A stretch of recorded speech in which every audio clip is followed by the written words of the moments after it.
Good evening and welcome everyone to tonight's official coverage of Rainlight Racing's 2024 GT3 Series 7.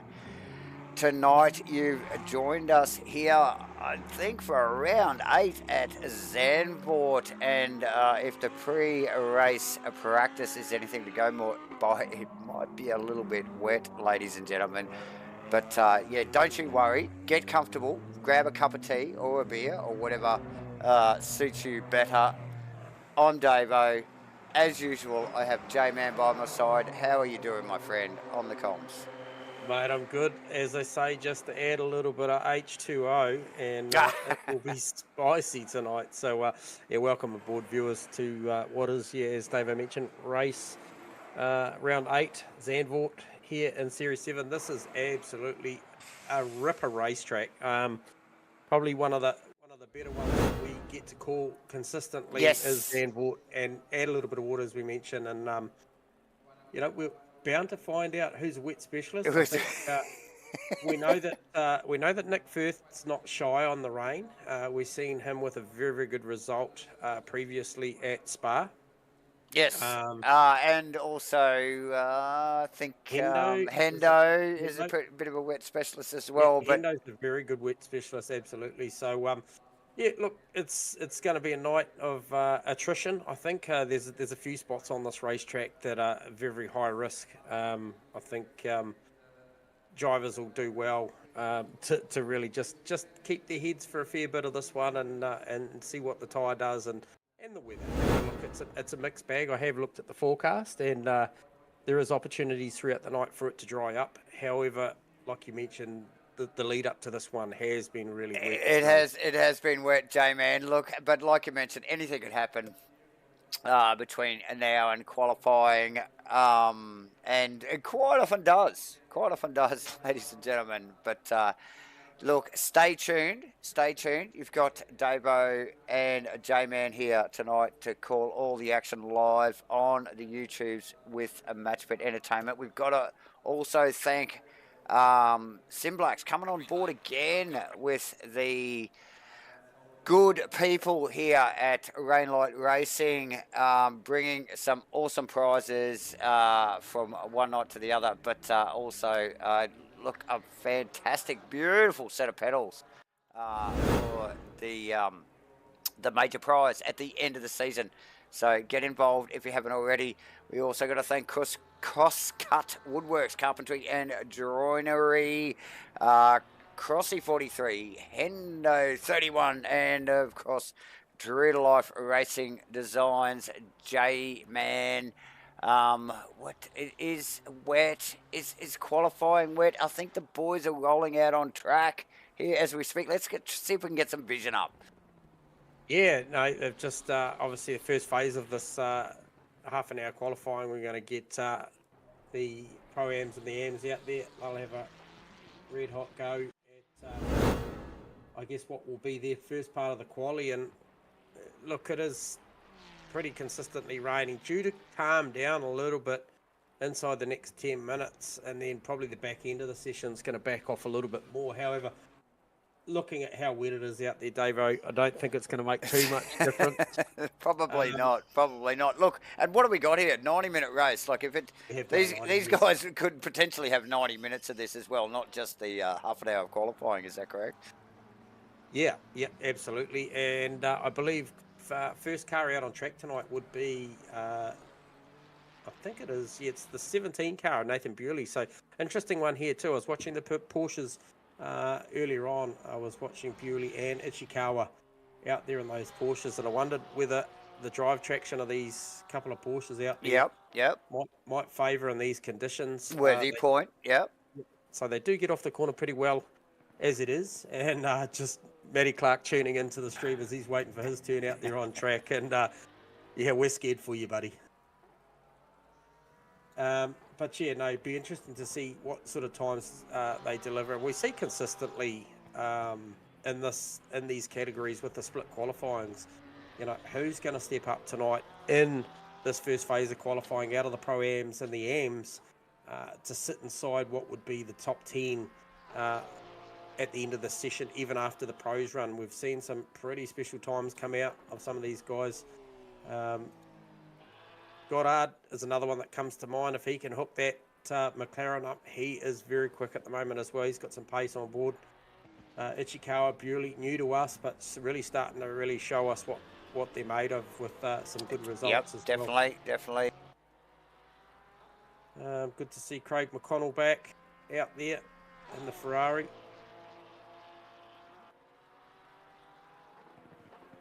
Yeah, so Craig McConnell, car change, is that? Oh no, that's Chris McConnell. Oh, sorry, that's Chris McConnell. Chris McConnell in the did that Ferrari. last week. We did last week. I think apologise, guys. Yeah. Both with the same initial and surname spelling. So Chris McConnell in the Ferrari, J-Man, and Craig. Oh, is Craig here tonight? Stewarding. Stewarding, awesome. Okay, so official duties. That's official duties. Up your staying dry as well. Yeah. So nice work. But so there you go. 43.945, first indicative time that we've seen roll across the line from Nathan Bewley. So pretty good time out there in the wet. Yeah, so nice work from Bewley. 41s coming out of a wet session earlier from the pros. So 43.9, pretty respectable time. Definitely Ichikawa out of the final corner as well. Chris across the line in the Ferrari. And there is Ichikawa.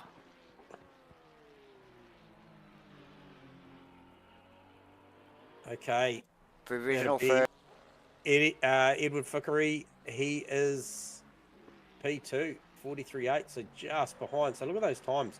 43.7, 43.8, 43.9. Wow. And we drop into the 44s. Goddard, McConnell. Still got Jonathan Warren about to post the time. There he goes, 44.5. So he splits Goddard and McConnell. Ken Worcester, now he banks the time. Still waiting on a time as well. I think it's Perkins. Yep. And just rounding that final bank corner. It's tricky, slippery. As you can see, the Ferrari wriggling around there on the entry. Working hard for it. Provisional 7th at the moment. So first phase of qualifying here, first 15 minutes. J-Man did mention the rain might ease. Well, oh God, even if it does, will it make much difference when the Pro and Pro-Am boys, the Pro guys, should I say, get out here? Because what have we got out here at the moment is the Pro-Am and the Am boys at the moment. Yeah, and I think probably more to the point, it'll be more about, if the session carried on, the potential for standing water on some of these racetracks is a factor. For sure. As opposed to maybe, some of the corners, the lateral grip might be the same, but it's sometimes those standing puddles or the rivers that run across the track, like we've seen out of Arouge and Rallon at Spa, that can catch people out. I don't know that there's too many really, really big damp static spots here, but I think looking at it, I think there's a couple of spots, but probably not as brutal, the result when you get into them like there is at Arouge or Alpado Radleon, I think they pronounce it, J-Man. Yep. Yeah, so, the speeds just and the loads are just quite so high. But all the same, Zandvoort, technical at its best, isn't it, in good conditions? So a wet Zandvoort just ups that about times by 10. But look, you and I, J-Man, look, both Zandvoort fans, admittedly, but to call it in the rain is next level, isn't it? Yeah, it is, and just had a bit of an update there from Matty Clark. He said the only really major spot for standing water and aquaplaning is the S's after turn 4, so that would be that roller coaster. Down to, before that big, parabolica, that big right-hand back corner there, and they do pick up some momentum down through that roller coaster there. Yep. So interesting to see, as we mentioned, Bewley in there on a 42.615, so that Porsche really working, and then Ichikawa sitting in there in provisional 3rd, and He's coming around the final corner now, and he's got a half a second up his sleeve as Yep. well. So that's going to see him move onto the front row. Not enough, I don't think, to get Burley. Nah. No, there you go, 42.7. So by the smallest of margins, but those two Porsches moving to the front, backed by a pair of McLarens, and then backed by a trio of Ferraris. So that is Warren, McConnell, and Perkins. Yeah, that's right, J-Man. Thackeray actually just rounding across the start-finish line. No gain, but well up on his delta already. Yep. In the early phase of this lap. Perkins looking healthy. Oh, a second odd, which would put him... A lot of understeer through the left-hander. For Thackeray? For Perkins, mate, the 33 car. Perkins, Just put him going through the final chicane, and just a heap of left-hand lock on the thing, and it didn't want to respond at all. Even coming out the final turn, a lot of right-hand down, and it just wasn't really responding. So just suffering a bit of front grip in the Ferrari. 44.3. Yeah, so better's the time, but doesn't gain a position there, J-Man. Bewley just for a little bit of a slight improvement, half a tenth coming, 42.550. Ichikawa has got a tenth and a quarter, tenth and a half. Where is he? He is... Oh, he's going to need every little bit of that. He's coming in. He's coming towards sector 3 here, or in it. He just dumped a heap of it. He did. I think it's just out of that little bus stop there, that little chicane. Yep. Easily done. Definitely dropped a load off that time. J-Man running across the line for another one. Goddard looking healthy. Yeah, same with Thackeray as well, and he's about to cross the line. This will be a big improvement. 42.740 goes front row. Gets Ichikawa. Yep. And Goddard as well on the improve as well, so he's going to drop into the 42s as well. So Thackeray, awesome work from him. Yeah, Edward on the money with that lap. He needs to press on with it. These guys have still got 5 odd minutes to go. Probably best bet to stay out there, keep those wet tyres nice and hot, keep them cycling up, and just, it'll be all about, I guess, accuracy from the driver at this point, as long as the pressures are correct. Easy to make a mistake in these conditions, Davo. Yeah, it is. It's all about just staying focused, isn't it? And like I said, while you got a good temperature and quite possibly, pressured tyre, then just keep it up and stay focused, isn't it?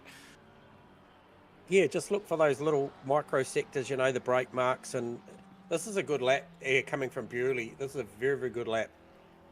Yeah, well up. 42.1. Yeah, nice work. Ichikawa is responding to Thackeray's Yep. time as well, and looks like at this stage of his lap could quite possibly sneak that back. Yep. But nothing like the Bewley lap there, J-Man.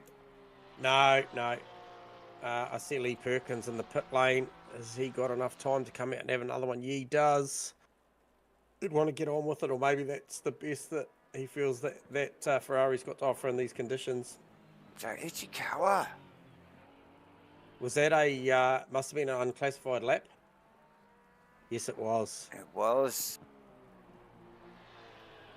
Unfortunate. Yep. Only a few minutes to go. A lap or so. For some, J-Man, in this first phase of qualifying here. 15 minutes. Now, what can McConnell do here? 44.0. He's got around about 3.5 to 4 tenths up his sleeve. And so that would see him potentially, knock out Goddard for P4. So he could go from P6 to P4 here if he carries on with this lap. He's now nearly 6 tenths. Just had a little bit of wag of the tail of the penultimate corner. Did the 49 car. Can he back this up? 5.5 tenths. This will be good enough. Man, J-Man, I think he needs a bit more than that. He's got Warren.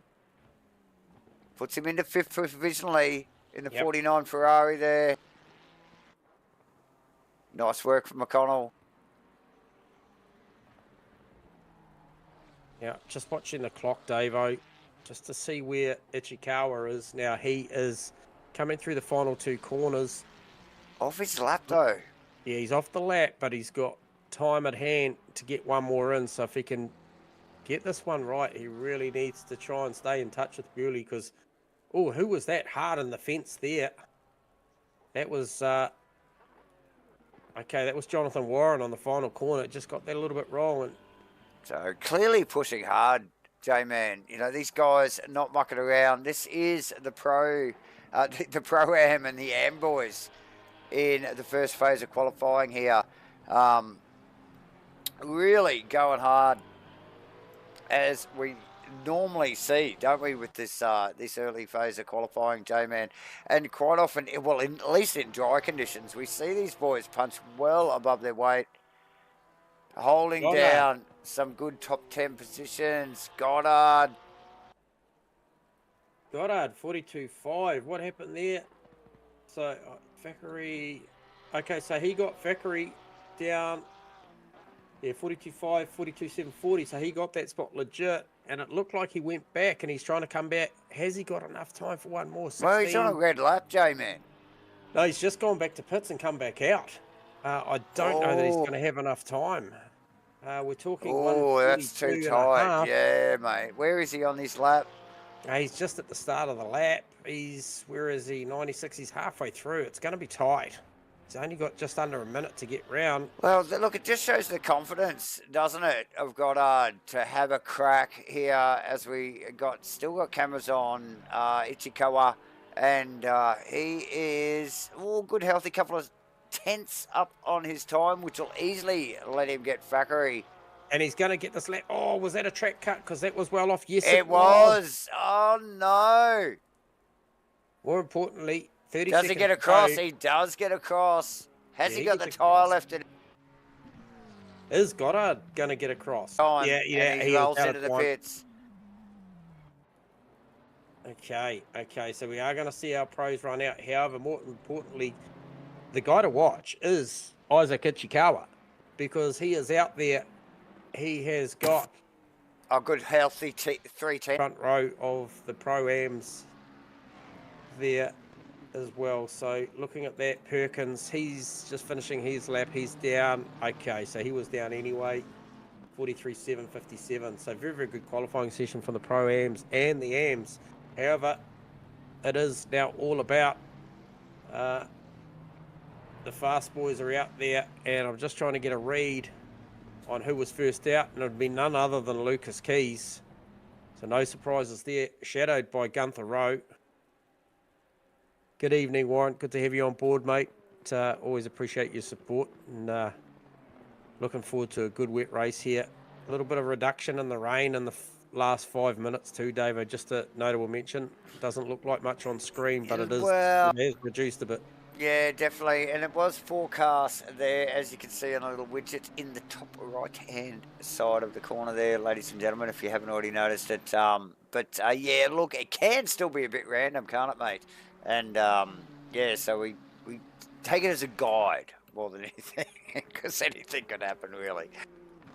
Yeah, so I'm really interested, too, once this all shakes out. Obviously, the track's probably...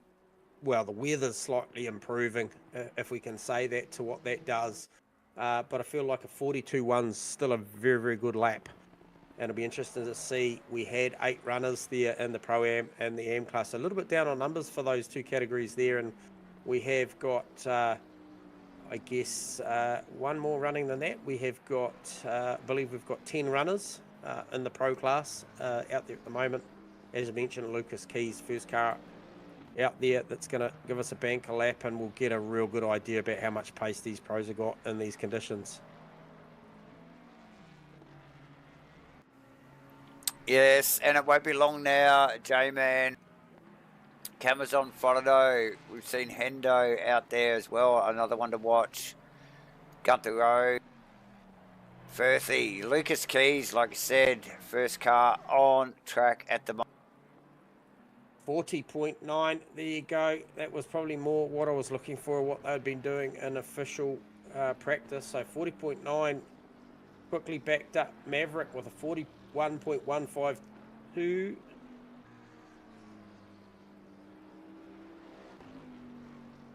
time still rolling through. Maverick.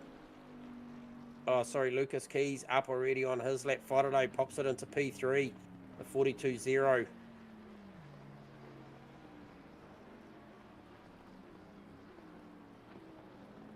You see Hendo come across the line as well. Where did that land him? Oh, Hendo in 13th, actually. Firthy pipping Hendo. Yeah, and Dawson as well. And Dawson as well. Where is Crossland there in that little list? J-Man. Yeah, so he's still cycling up on the lap. Okay, there you go. Maybe a little late to the party there. Yeah, in the... obviously, in the number 43, SIMBLACKS McLaren here tonight. Very eventful race last week. As much as these guys love an eventful race, I'm sure, you know, just finding a little bit of space on track and chilling would be nice, particularly in conditions like tonight. Nick Firth looking with a very healthy Delta. Yeah, he has. Provisional 12th at the moment. Bewley, Fackery and Ichikawa still holding down top 10 positions. Firth going to go deep into the 41s here. So Faraday with another healthy Delta as well. He comes out of the final corner in that Mustang. Got 6.5, nearly 7/10 of a second. Sees him go into P3 provisionally over Brandon Webley Nice, with a 41.372 over a 1.375. Well, they're close. That is close stuff there. Dawson, big improvement, 41.8. Firth, big improvement, 41.6.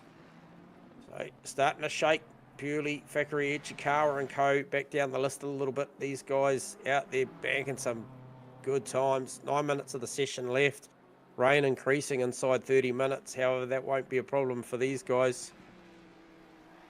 And Maverick has got a big Delta coming. Where is he on the lap? Okay, so he is effectively Sector 2. Yeah, Sector 2. Early stages of Sector 2 here. In the Nissan again tonight, J-Man.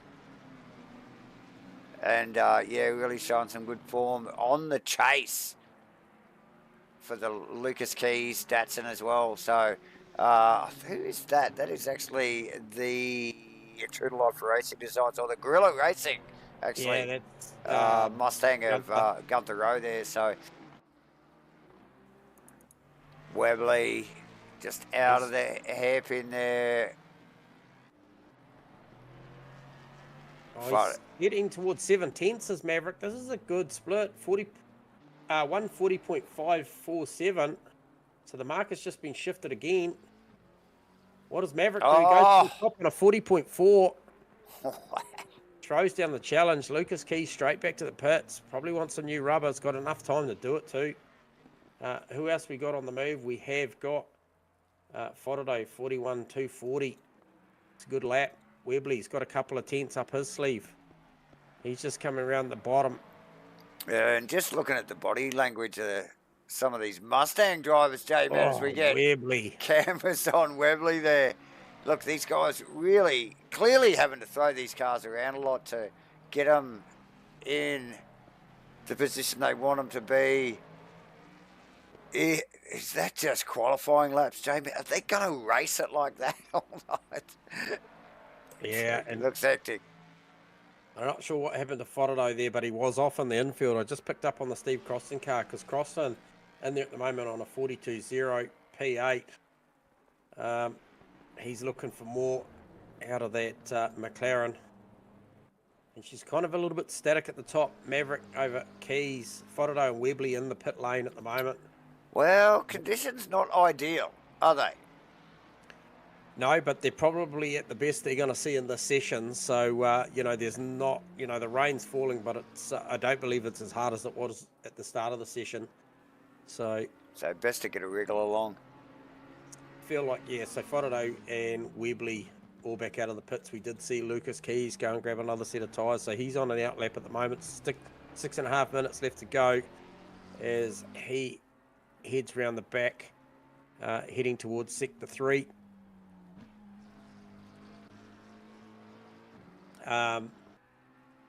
movers and shakers.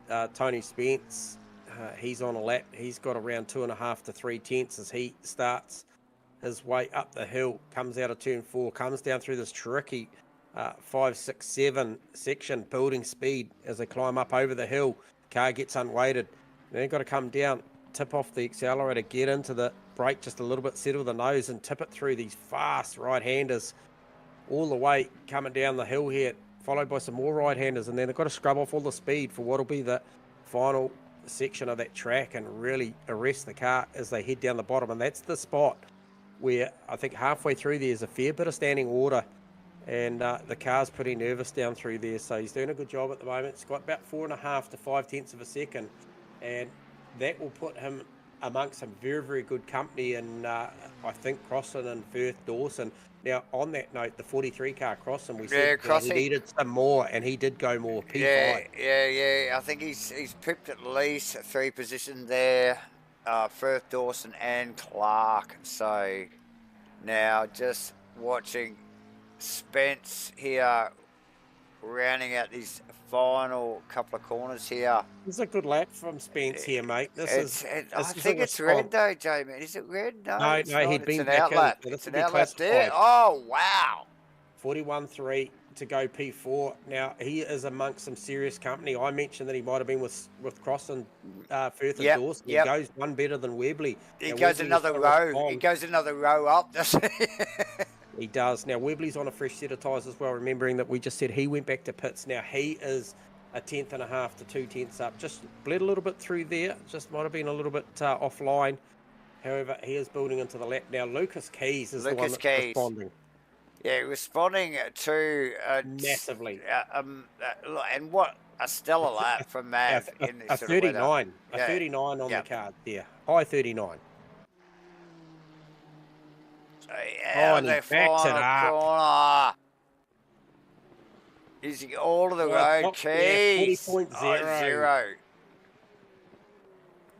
So close, J-Man.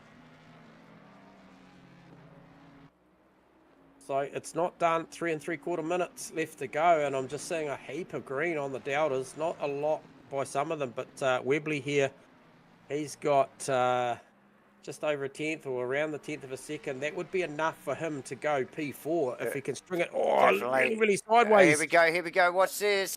Off the final corner, but it's enough to go P3. P3. Welcome aboard, Isaac. Great laps earlier, mate. Trading up there with Bewley, Thackeray, and yourself there doing a great job. Should be a fantastic race, mate. Cheers for tuning in between your quali and the start of this race. Keys again, Davo, up another 1.5 to 2 tenths. So he's looking for that 39. Searching. Look, he knows he's got it. He knows the car's got it. And for whatever reason, just didn't make it stick that last lap. Good, clean lap so far. Our Deltas are screaming at us. He looks like he's got a healthy 2 tenths up his sleeve, or just there or thereabouts. Yeah, another guy that I can see on the move too, if he can string this final sector together, would be the Nathan Henderson, the MATCHFIT car. If he can back this up, he's got 3.5 to 4 tenths of a second. Yeah, and Firthy up a position or 2 there, I think, as well. J-Man, Lucas Keys with a 39.835. Wow. Very, very good lap. We can see it coming. HENDO. So here comes the big Bentley. The Boatley should be good in these conditions. Drop back to 2 and a bit tenths. Moves up just ahead of Nick Firth. Sneaks up a couple. Now Firthy, importantly, I just saw him exit the pits with 1 minute and 51 seconds to go. Remembering that it's about low 40s. Oh, yeah, low 40s. 41s. Yep. Yeah, 41s. He need to do a very, very impressive out lap to get this thing. He will cross the line with only the smallest amount of seconds left to go to get another one in. But it is important because he has just been pit by HENDO. And it is doable. I mean, that's the thing. And that's why these guys having a bit of a crack. J-Man, track position here on a wet Zandvoort will be crucial. It will be. So, and the other thing as well to consider, so Maverick's going to get another lap in here. He's got a couple of tenths up his sleeve, which is going to put him on the cuff of a 40.0 if he can string it out these last two corners. And then if he can grab the toe of Mav. Dawson, So Mav. 40.047. Nice work. So he needs a couple of tenths. Has he got any more? Webley's parked it. His day's done as far as qualifying is concerned. Nathan Henderson is building into this lap. 3.5 to 4 tenths. As is Clark. What will that do? What will that do? That will put him down in, okay, maybe Dawson. Maybe threaten Dawson. Potentially Fotado. Yeah, well, look, he's got to respond, because if Clark's got anything to do with it, he's going to pip Hendo. So here we go, Hendo across the line, up position. Up on Dawson. So that's it for Henderson. Mav still out on track, like you mentioned, J-Man. Yeah, as you mentioned as well, Davo, Matty Clark is on a good lap, and he needs to be, because Crossland's on the improve as well. Gunther Rowe is on the improve as well. There's only a tenth and a half between those three drivers. Bit of bragging rights as Fotado. Oh, yeah. Crosses the line for the last time, 140.7. And even Firth is probably vulnerable there to Crossland and Clark as well, J-Man. So he'll be watching that closely. He's, where is he? He's midway through the lap. Oh, Firthy's still out there, actually, yeah. Yeah, he was the guy that just got across the line by the smallest of margins. He's going to make it count. Yeah, he's going to make it count with a new set of tyres. So Clark across, that is his time done and dusted. Firthy with a little bit more up his sleeve. Crossland and Gunther Rowe still trading. Lucas Keys on the improve as well. Where is he? Still working. He's still going at it. Yeah, Mavericks parked it with a 40.047. Firth, I think this is a pretty good call from Firthy to come back late. He must have calculated the time that was available, and he's got around 3.5 heading towards 4 tenths. Okay, it's just dropped back a bit through the penultimate corner. Oh, yeah, but not much, J-Man. Just got the momentum here. Yeah, it's building towards 2.5 tenths. A couple of tenths there. This could get him a couple of positions here. It has. It's got Dawson and Henderson. Wow. This super tight margins, other than the 39.767. So Lucas Keys did improve at the back end, took it from a 39.835 to a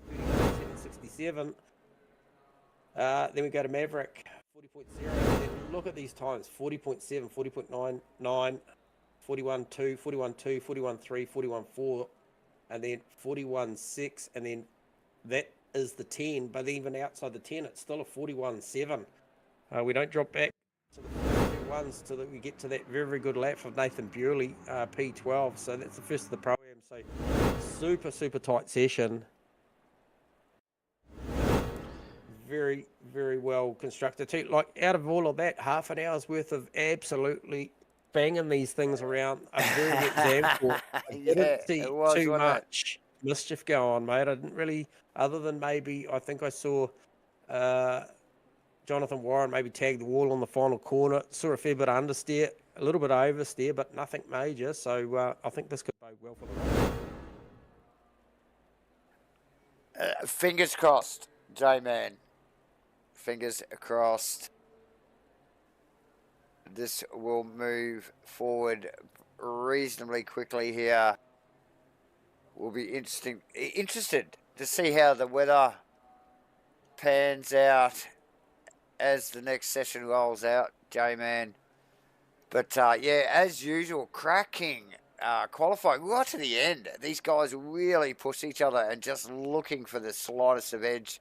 And yeah, look at that, those fine margins getting across the line for that that last and final lap too. Yeah, just to try and pip their competitor. So yeah, some tight stuff, as we're grown to expect, haven't we, mate? Absolutely, yeah. So look, we've just gotten a visual now. We've got a lot of rain to start this race, and then we do look like we're going to reduce the rain in 10, and then a little bit more reduction in half an hour. So Warren Baker's asked a question, Davo, through the live chat. What are the keys in this race? Now, for me personally, sitting up here, and always speculating, obviously, is one would want to be running, I think, a tyre that potentially may be a little bit lower on the pressure at the start of this one. And then hopefully as the track gets a little bit better, you maybe build a little bit of pressure and run a long strategy just to see what this weather's doing, because the option of pit stopping here and getting on the correct tyre will be absolutely critical for the back end of this 90-minute race, given that, look, we've only been given the first graphic on what would be the first 30 minutes on the forecast, and I'm saying that, look, I'd want to give myself plenty of room in the strategy, and the option around running a slightly lower pressure would be that if it does start drying out, you want some room for these things to build a bit of pressure. That's my call. I don't know what yours is, Davo. I'm not sure what yours is, Warren. What's your call? I'm going with J-Man on that one. Anywho, we have got just over 3.5 minutes before these guys drop off the jacks to do their formation. So I'm not sure if we want to take a quick break, pay some bills, or literally just sit in here. It's not uncomfortable silence, Davo, sitting next to you. There's peanuts, there's beer. There is peanuts and there's beer. Oh, I don't know about eating the peanuts. They've been there for a while. But look, we definitely looking forward to it for what is round 8 here in Rainlight Racing's 2024 GT3 Series 7 here at Zandvoort tonight. Very pissy rain night, which we love. We love the Zandvoort in the rain. We love Zandvoort anytime, J-Man, but Zandvoort in the rain just brings out a next level of racing. So, yeah, very much looking forward to this. Stay tuned at the end of the race as well. Hook up. The links are in the description. Hook up on Crossy's Twitch channel. The boys giving away a $50 gift card at the end of the night. If you want to watch that, what's going on down there, just click the description. Get over there. We're gonna thank again the good people at SIMBLACKS and CROSSCUT Woodworks, Carpentry and Joinery. Actually, those boys, legends as always. Back on board again with Rainlight Racing here. Don't see Dickie out there tonight. Dixie in the Aston J-Man, but we will thank as well Crossy 43, who is out there in the SIMBLACKS, number 43 McLaren, HENDO 43 in the MATCHFIT Entertainment. Actually, all these sponsors, guys, all these sponsors, the MATCHFIT Entertainment, Bentley, and of course we've got Gunter Rowe out there in the Gorilla Racing. The Gorilla Racing, ladies and gentlemen, true to life racing designs, Mustang. So plenty going on. Like I said, $50 giveaway, $50 giveaway at the end of the night, and the good people at SIMBLACKS giving away an awesome set of pedals. As you can see there, Sim Magic P1000s at the end of the season. Spinning the wheel. Don't have to be the fastest guy on track. They're just giving this shit away randomly. What a better reason than to get involved. But freebies. J-Man, about a minute to go here if he hasn't already run away from me. Back in a second, I do have to grab participants as they cycle up. Yep. So round out 8 here at Zandvoort, 90 minutes, compulsory pit stops for, I think it is tyres, may not equate with the rain, of course, because tyres won't be an issue. And then around 9 next week and at Laguna Seca for 60 minutes, and then around 10 the finale at Watkins Glen for 2 hours. And won't that be epic? Watkins Glen for 2 hours, always.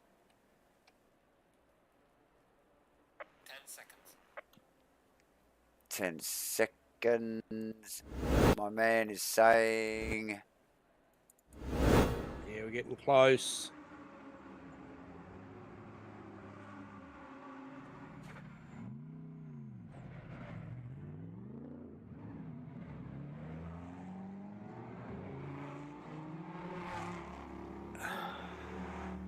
Donuts.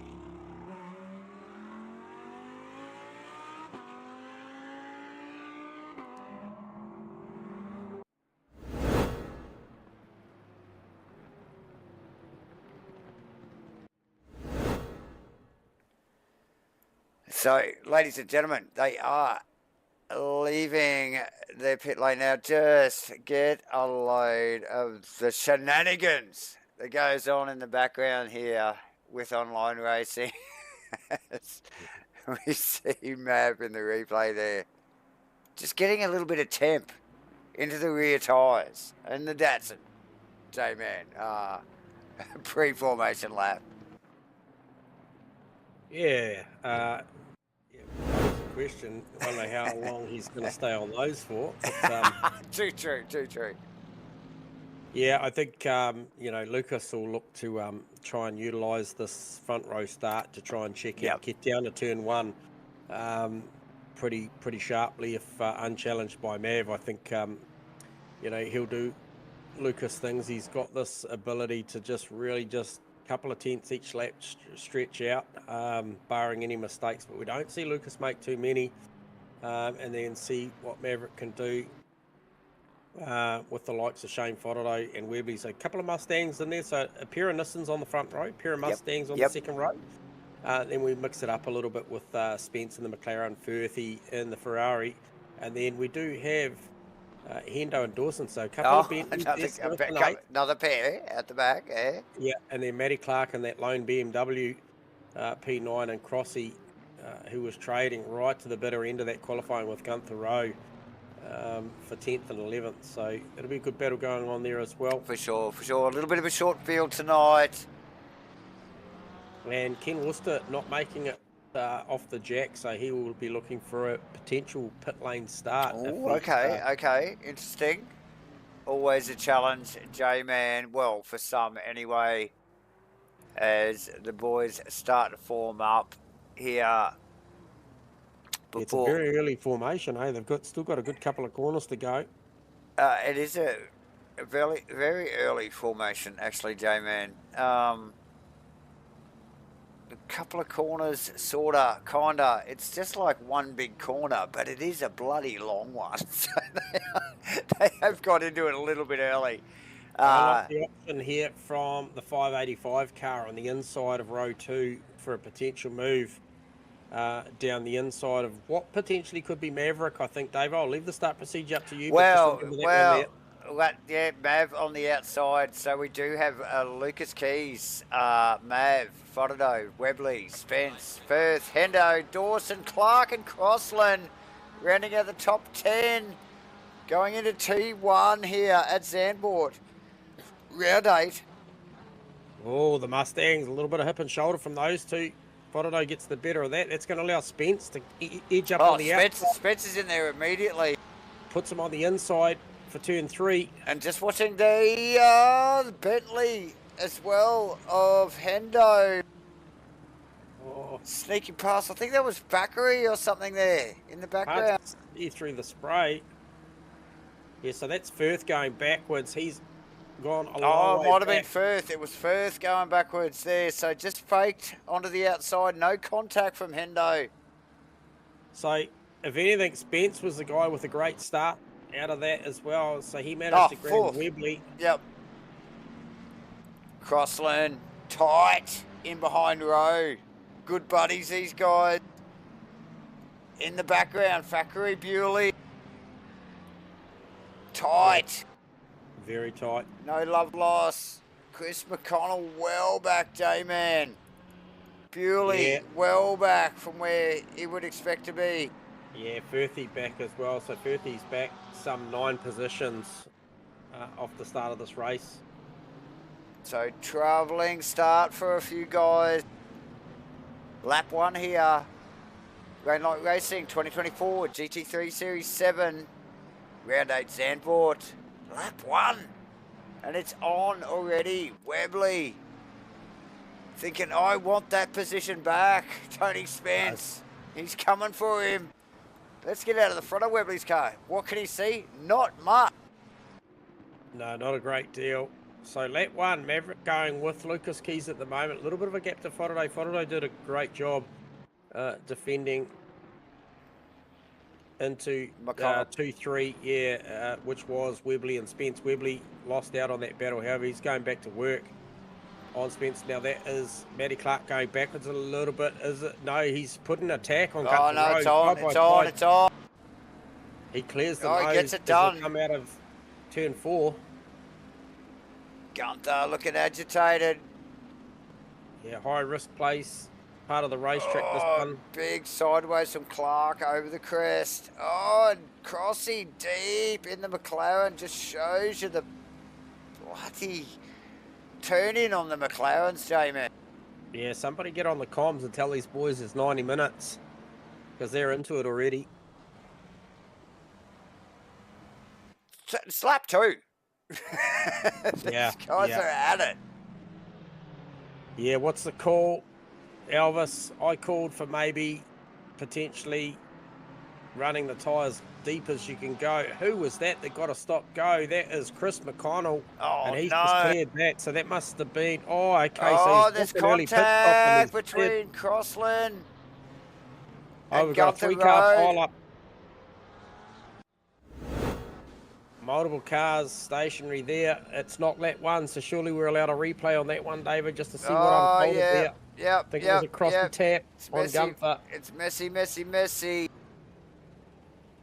Looks like, who else got tangled up in that fuckery as well? I think it was J-Man, so messy.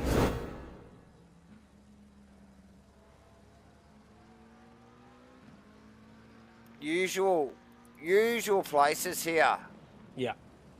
At Zandvoort, like you see the contact between these cars in these corners in the dry, but tonight trying conditions, very wet, very slippery. Check out the battle at the front, both trading a couple of 41.9s for the first flying lap as Lucas Keys and Maverick. Only 3 to 4 tenths, so Mav's going with. He looks comfortable, so putting a lot of pressure on Lucas Keys. We don't get to see this a lot. Normally the front runner, whoever it may be, will in this series at the moment, it's been Lucas Keys managing to get out, but Mav in the same equipment is up for the challenge tonight. He is really starting to put some heat on him. Just staying with him. Looks good. Looks a little bit shallower on the exit of the turn. So maybe entry and exit, I think I sort of picked up there, J-Man. I just wonder whether he's using more of that tyre in the process. But, yeah, look, like you mentioned, Mav definitely coming within the same equipment. And, yeah, no surprise.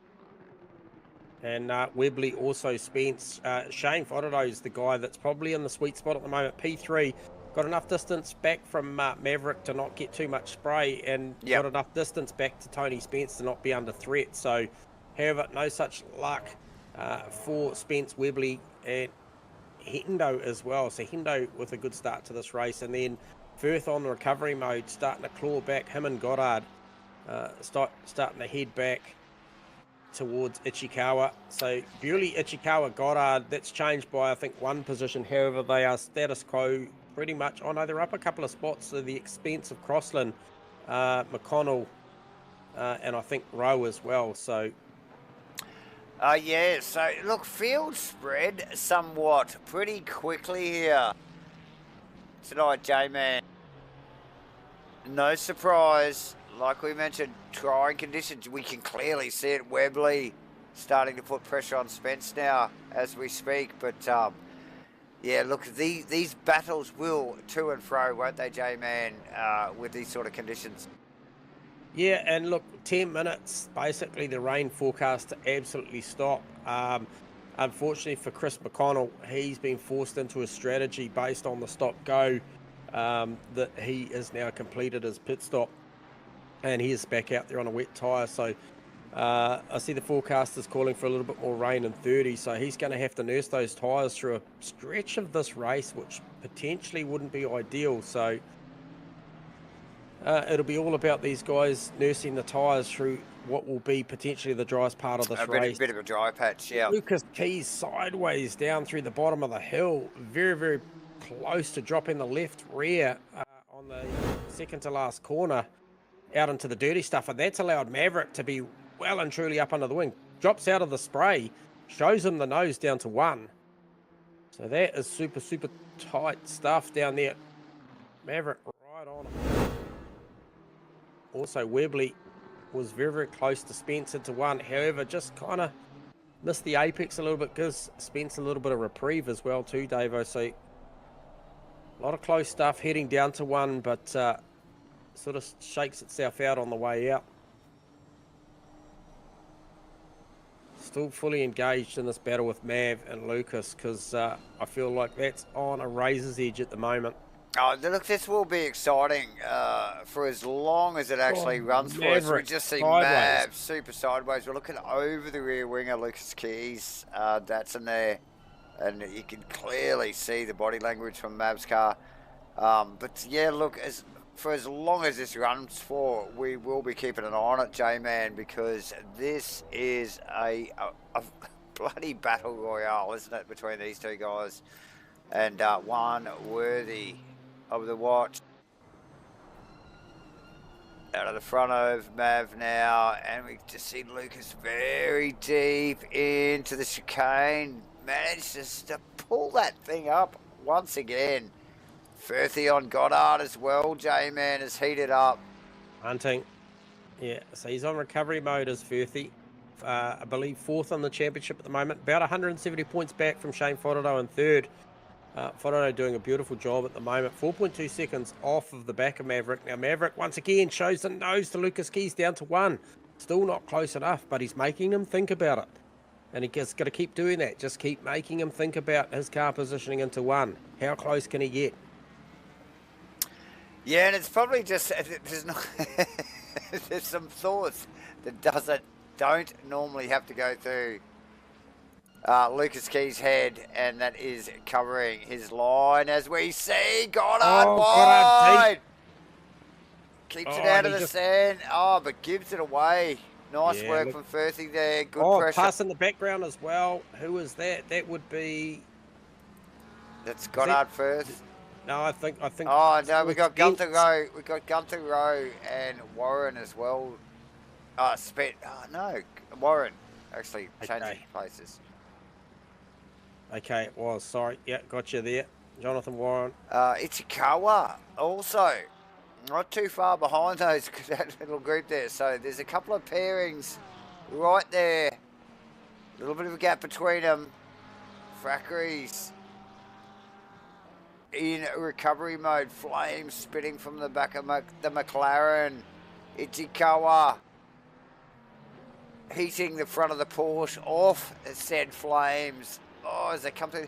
Very awkward couple of corners these, aren't they, J-Man? Yeah, they're tricky. Very tricky. And I mean, following another car as well, just to add to it.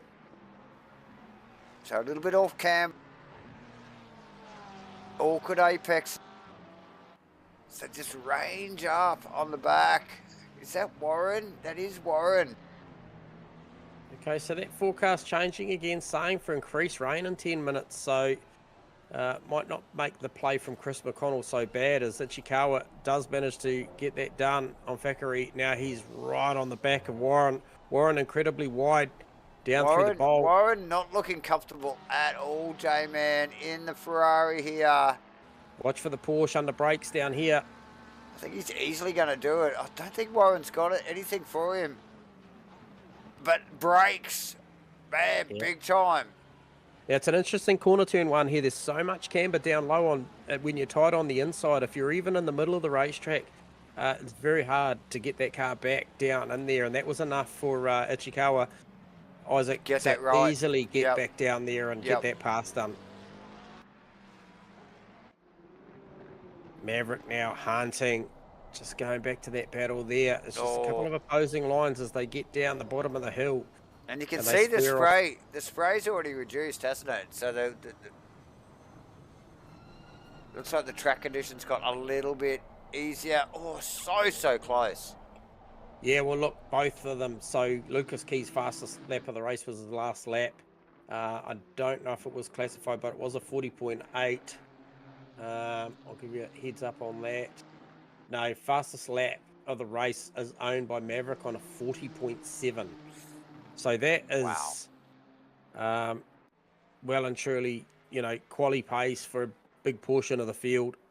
Well, you know, like probably third, fourth. I Well, think James everybody Faraday was but close these to that. two. Webley on Spence, J-Man. That is Hendo tucked right in behind. I think, is that Pete Dawson? Yeah, it's Dawson as well on the other He's bench. not too far behind.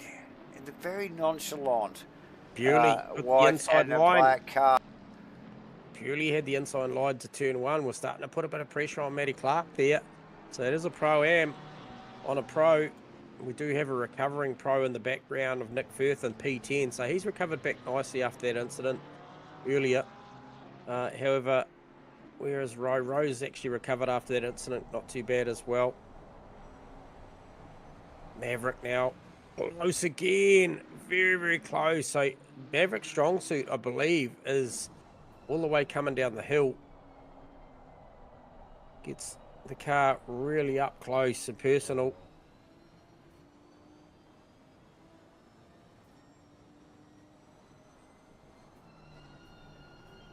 Yeah, very tidy stuff from Mav, as we would expect. Running the same equipment as Lucas Keys again for the second week, as that is Webley off track. And he's vulnerable here to Hendo. Hendo does get it down there, so that's not a mistake to make. It misses his brake marker, swerves to miss Spence.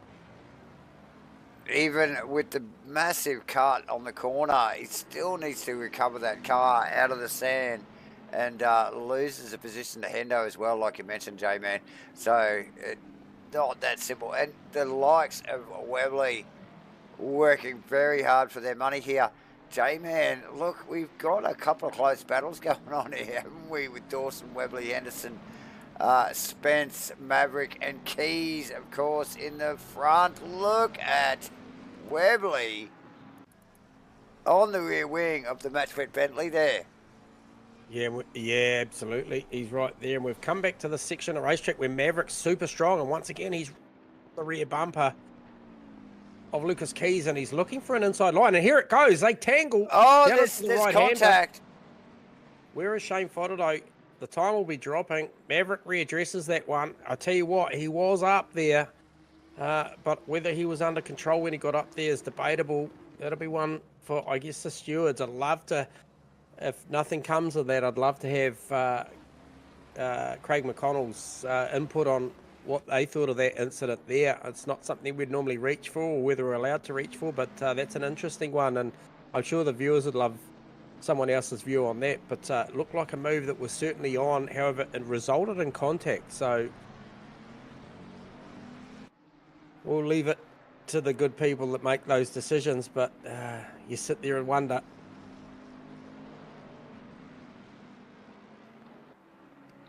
We do, J-Man, as Hendo, the race continues. Hendo very wide. A little bit loose out of that. Allows Webley to range on the back of the Bentley. It's a dangerous line when the cars enter from so wide into turn one, because if they leave themselves vulnerable and not get down inside that camber, that gives an opportunity for the car behind you. You saw that with the entry of Spence, but then it actually was Hendo that actually ended up a little bit wide of the mark, and it gave incentive for Webley to have a good look. Yeah, that speed difference is critical, isn't it, J-Man? And one to be wary of, and we've seen it throughout the season with the different makes or marks of car here. But again tonight. Replay flashing on screen. Yeah, okay, thank you, Mr. Tom Maloney. We'll see if we can ditch that one. We've had that happen before, little gremlin. A Gunther Rowe.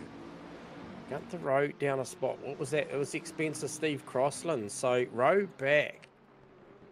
What was the lap time? 42.6. Last lap round. So something must have happened there. Cheers for the heads up, Tom. Sure what happened there, but Gunther Rowe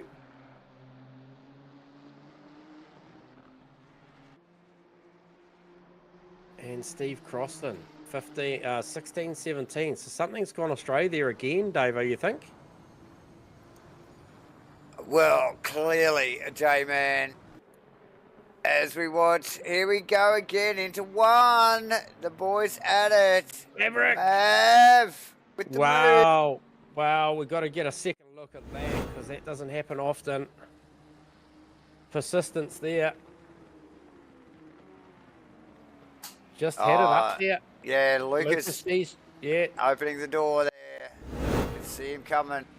Just couldn't turn the car down. That red Nissan was already there. So well constructed, a lot of pressure. Did the right thing earlier, redressed that move that didn't quite stick off. Just saw Lucas Keys a little bit indecisive. He was probably still far enough up, but didn't want to turn down. Probably would have ended up in a rotation. So yeah. Look, we're going to find out what sort of pace Maverick's got now. He has got the fastest lap of the race with a 40.5. As we just see Ken Worcester just step aside and let those boys go. Gunther Rowe now putting a lot of pressure on Steve Crossan too. These two cars recovering. Can't see a great deal of damage, so maybe a little bit of a hip and shoulder and a bit of a spin. However, stewards look like they may have imposed a 10-second penalty on Steve Crossan, so maybe he was found guilty for that, whatever went on there.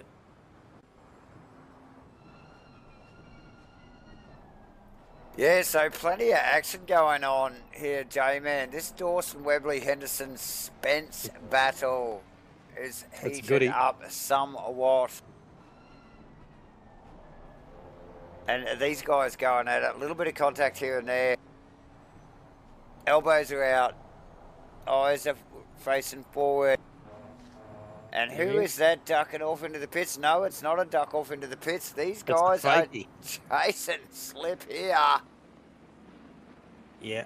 Hey, look, and we're at an interesting time in the race too, Davo, and viewers, is that the track is classified as damp at the moment. We have got rain scheduled very shortly to start falling again, but the track is damp, so these wet tyres will be starting to heat up a little bit.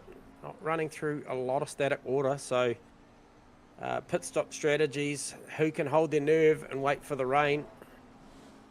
Tell you what, Henderson does look strong at the moment, Davo, on Spence. Doesn't he? Yep.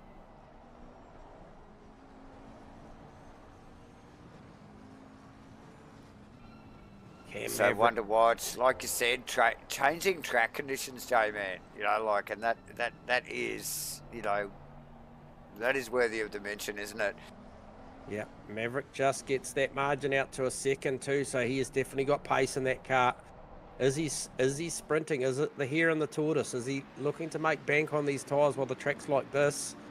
Spend what he's got before the pit stop? Only time will tell us, Davo. Is Lucas just holding back a little? Oh, I've got a car warping. Sorry, that was Hendo.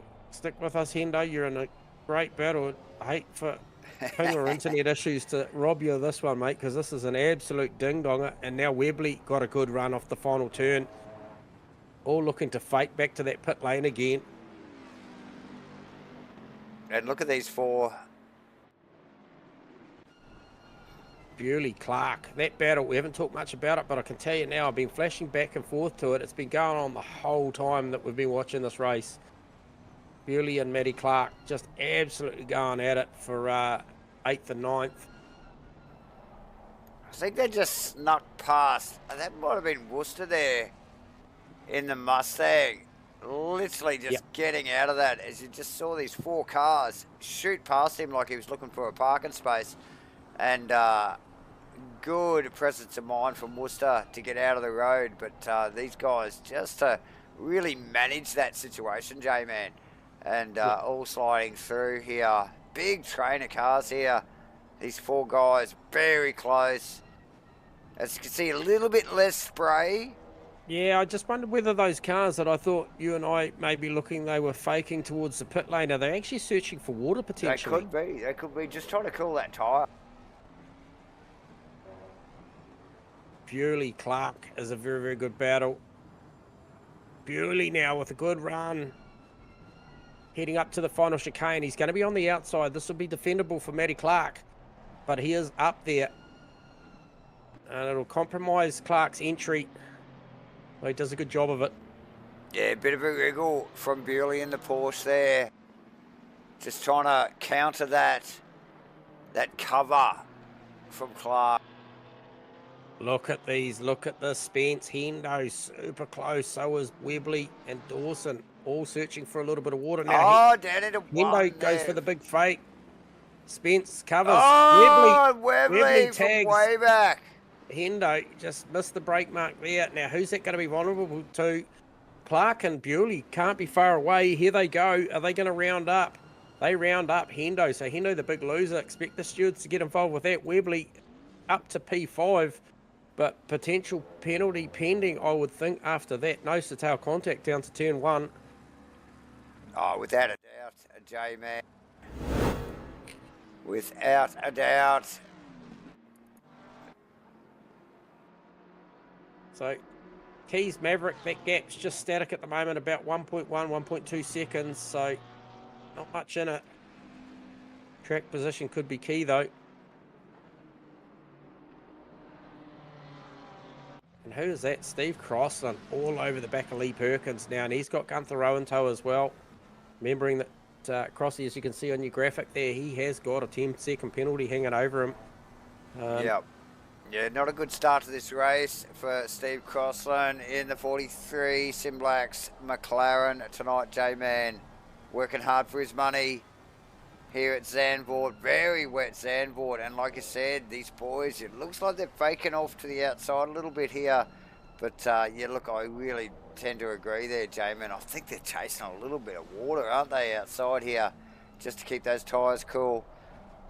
Expecting a bit of a break in the rain. The rain will come back.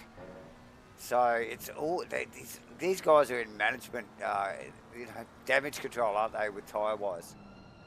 Yeah, I think they are. And looking at the lap pace though, I just picking up Matty Clark and Nathan Bewley at the moment, both sharing a couple of mid 41s there. So they haven't really slowed down that much. They were actually slightly quicker than Shane Fodderdo in P3. So maybe Fodderdo struggling for a little bit of grip at the moment with that thing. He has got a comfortable third position locked in at the moment. So another good night for the guy that is running out of P3 in the championship at the moment.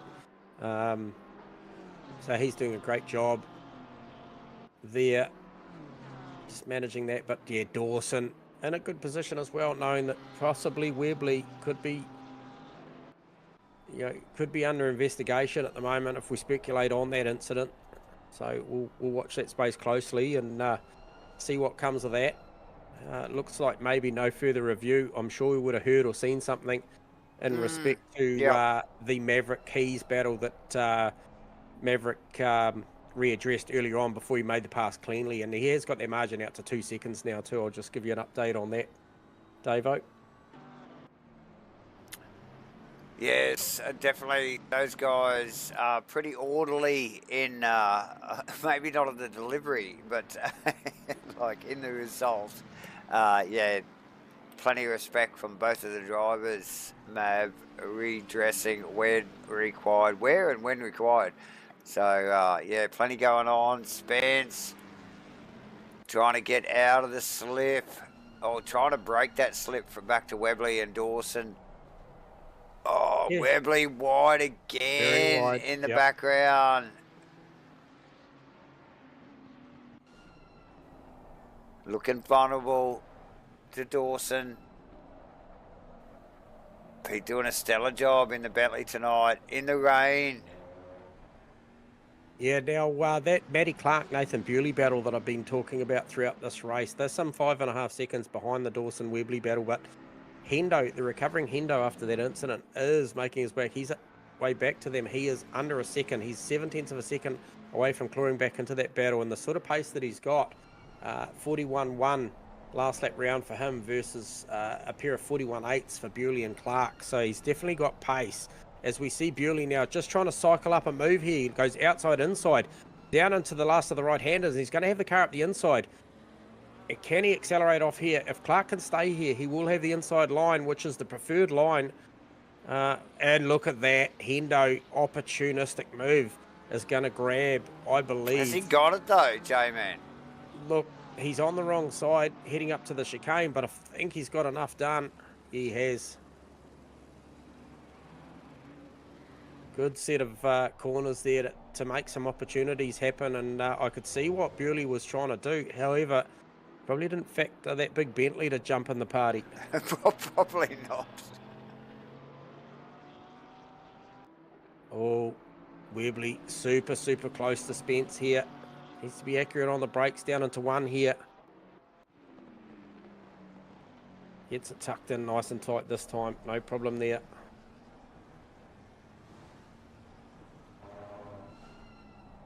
So Hendo will go to work on Clark now. Thought that Bentley looked really good down the bottom of the hill, much the same as what Maverick's Nissan did. So he'll work away, try and get this thing set up nice and close as they come through the roller coaster, out of 4, up through 5, drop down. Look for the good apex through 6, flat chat, hard on the throttle. No lift down through here. Maybe a little lift off the throttle at the rise of the hill there. Get the car settled, dab of the brake, tuck the nose in. Try and get in behind Matty Clark here. Clark doing a good job through that sector of the racetrack too, Davo. He's probably pulled a little bit of margin, so the BMW looked pretty good there. Hendo won't be close enough this time around.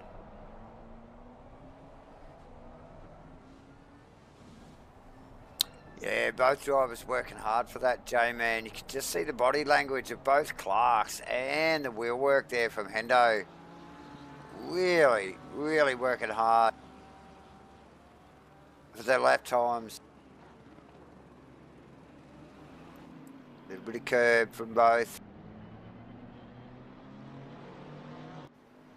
And that run from the Bentley with Bewley. Ever chasing. Yeah, look, he was just wanting this to happen in front of him, because I felt like Bewley had the pace to really put some pressure on and challenge Clark. Oh, and look at this. Potential here. He's got the overlap, but he's on the wrong side, and this is the high line. There's not as much camber out there for Hendo. Did a good job making it live out there, though. Didn't slow him down too much. Leave yourself vulnerable through there. Yeah, tricky line, like you mentioned. Margin at the front now, 3.6 seconds. Maverick over Lucas Keys. So Lucas Keys, those tyres may be a little bit high on the pressure side of things, as we see Steve Crossland, second of the mainstays to make his pit stop. However, the only guy out there at the moment, because we have lost one, which would have been the Chris McConnell car. Oh, Crossy has to back the SIMBLACKS McLaren back up in the pit box, so overshoots the box, and that is going to create a less than ideal stationary time. Won't get a read. We'll be looking somewhere around that 32 seconds for an optimal stop. However, with a backup, the overall transition time will be a lot higher than probably what we'll see, by probably somewhere between 3 to 5 seconds, I would think. Yeah, not ideal, J-Man. And is Crossland taking his 10-second? Yes, he is. So he's going to sit there and take his 10-second penalty. That has already been cleared. Now Maverick with a 5-second penalty. So Maverick, obviously a lot of deliberation. That was potentially for that incident with Lucas Keys. Importantly too, he is 4 seconds ahead of Lucas, so that's going to be something to talk about for the rest of this race. And on the other thing, the drama keeps coming. Steve Crossland cops a 30-second penalty for his pit lane speed, I would think. A stop go 30, probably turned up in the pit lane just a little bit too quick, hence the overshoot of the box. Easily done, because they do come into this pit lane with an immense amount of speed on. But they do. Look, it is a quick entry. Davo, 5 seconds for Maverick, with a 4.3 second margin at the moment. It's doable. However, Lucas Keys will be fully aware of that, and now he's got a target number. Got to stay inside 5 seconds to Maverick if he can. Now, I think Lucas, based on the race pace that he's got at the moment, 41.4 last lap round versus Mavericks 40.5. I think Lucas needs to get off those tyres. He's inside the pit window. He needs to get off them. We've got more rain coming. I would go with another set of wets because you look how sideways that Datsun is. That thing is not happy on the current set of tyres. Well, I think it's the only time I've seen him under pressure all season, J-Man. So, working hard for it. Who else is working hard? Matty Clark, Nathan Henderson, Bewley, in the Porsche. Yeah, well, look, Matty Clark's Dawson on Webley. He was under huge pressure from Bewley. And who's that? That's Steve Crossan to serve that stop-go 30. Oh, the 10-second would have been bad enough, but to actually sit there for 30. Oh, tag. Who's that? Dawson on Webley. Cars stay ported in the right direction, but... Well, look, it still leaves, I guess, one of the other things up in the air. You know, that took a long time to see Mavericks 5-second come through. So maybe the team are still deliberating over the Webley incident. Don't want to promote the drama, but it's still lingering in the back of my mind what happened, because it was at the expense of a couple of guys. So Jonathan Warren now comes in to take his official pit stop as well. Looks like he arrested the speed of that car well and truly early. So a couple of stop-go 30s earlier the night, that probably pricks the ears up and the eyes of some of these other drivers to maybe make those things accurate. Now Hendo looking for an outside of Matty Clark's a long way around there. Gets good drive traction out of it though. He's going to range up on the outside of Matty Clark down to the final chicane. Not the right spot to be, but nonetheless still putting pressure on that BMW. Absolutely. And that's what it's all about. Keep applying the pressure, the rain starts. Yeah. Again. This will change the dynamic, the grip level. These boys will be rethinking, or recalibrating. If nothing else, look at Hendo looking again. We see this lap after lap. They were side by side through 1, 2, and 3. And Hendo wide as. And so was Matty Clark. Was there a touch there? But no, I'll tell you what. No contact. No contact. Bewley's the recipient there. And look, Hendo and Clark still side by side. So these guys very equally paced. Still a little bit more hip and shoulder. There might have been a bit of bloody gizzing there going on. Flash of the headlights from Hendo. Yeah, he wants to move forward, but Clark's up for the battle, I think, tonight. Looks like he's feeling it. Yeah, it definitely got his measure, J-Man, to be honest. Yeah, gap at the front, 6.6 seconds. So Maverick on the better side of 1.6 seconds after that 5-second penalty. So he'd be looking to clear that during his pit stop. And for sure. Now, Hendo's just got to keep his head here, doesn't he? Just stay calm. And he does. He's already been in this position once tonight. However, the roles were reversed. He was chasing down Bewley first and then Clark. Had a real hard time trying to dispatch Clark, actually. So it's going to be on again. He's had a couple of goes. Hasn't been able to get it done. He's been ever so close. However, a little bit of contact. And look who's ranging in the background. A recovering Nick Firth. Now, Firthy was the one that I think he started in 5th. Yeah, look, he got tangled early. That was that unfortunate incident down there with, I think it was Rowan to Crossan, was it? And then, well, it was one of them into the back there. Yes, anyway, so. yes. Now, blue flags, who is that waving for? That will be for, trying to see there who that was. Oh, Webley, super deep in the hairpin there, J-Man. We will pick up on a quick replay of that as we just see Dawson starting to put pressure on through 1, 2, 3, and Webley wide into the left-hand hairpin there. Dawson showing the nose of the Bentley. I don't think he's got much for the Mustang, but Mustang, well, clearly starting to fade. Grip level wise, changing weather conditions, J-Man, it is starting to ramp up a little bit. Yeah, well, look, the blocks on the tyres will be a fair bit worn after all this relatively dry running, and now it's wet again.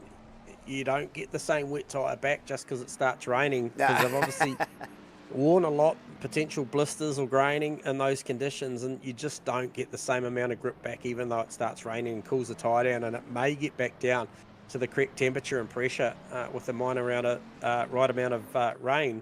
However, the grip won't be there. So I think an optimum time to get off and go and get a fresh set on, it looks like over the next half an hour, given that we've got 52 and a half minutes left of this race to go, I think go and get on a freshie and go and make some lap time, and that's exactly what Brandon Webley's about to do. Yep. So, look, was he sitting out there waiting for the stewards to deliberate and see whether he had any sort of impending penalty before he came in? Wow. I tell you what, if they're going to give him one, they want to give him one very, very shortly, because he's about to pull up on the blocks. As we see also Nathan Henderson roll in to the pit lane, a J-Man. So a couple of worthy contenders there. Just maybe leaving it just right to the right moment there for those pit stops. I think so. I personally think so. I think go and get on a fresh one now, and when this rain starts falling a lot harder in the next 10 minutes, you're going to be on a good tyre. Certainly be up to 10, and there could be 2 or 3 laps in there that you really make some good lap time. I mean, the potential for another second to second and a half a lap for 2 to 3 laps could be on here for these guys getting on that tyre, that fresh wet tyre at the right time. Yeah, and 2 or 3 seconds per lap in a race like this here, mate, that's notable, isn't it? It is notable, for sure. Oh, as we just actually picked up, I think we had cams on Warren and Thackeray. I think we might have had a bit of contact there. Yeah, he's just recovering now, as Jonathan Warren. So we just pick up on that.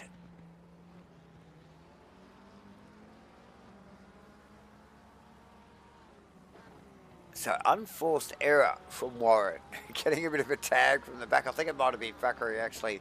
Let's give it a little bit of a touch up, J-Man. There into that right hander there, spinning the car, quickly recovering. We also see Otto Clark in the lane. Pit stops, J-Man. Yep. Otto Clark, like you mentioned.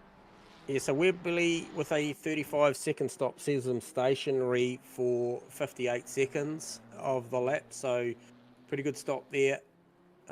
Best stop that we've seen was Croston with a 31.53. However, he has been through the lane twice. Obviously, copped that stop go 30 for one of those transitions. So, be interesting to see how efficient Shane Fodder is. Be looking for around 32 for an optimum. That'd be ideal, wouldn't it? And he got it. He 100% got it. Yeah, that's the one you want. Yep. So sees him do a 32.55. A very, very efficient stop for Shane.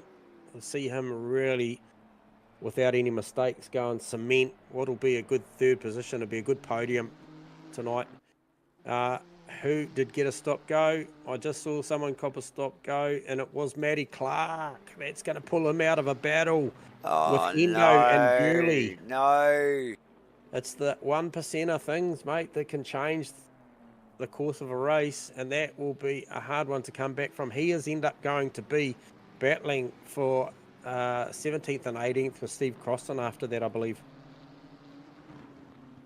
11.5 seconds is the margin now. Maverick over Lucas Keys with a 5-second penalty hanging over the 3 car of Maverick. So no real issues there. No real threat there. Spence, I think, in the lane as well, a J-Man. Yep.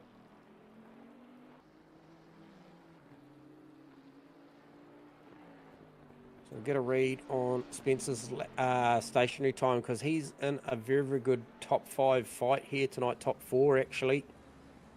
So Spence having a real good run here tonight in the McLaren. Got that in as well, a J-Man.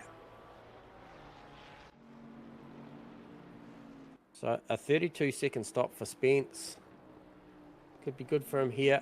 He's really just going to try and consolidate what could be a good 4th position, I think, tonight. Still got 48.25 minutes to go, and he does do a 32. So we're looking for a 32.55 to get out of the lane.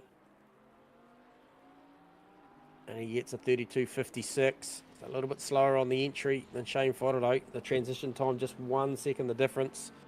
However, he does bloody get out. Close, J-Man.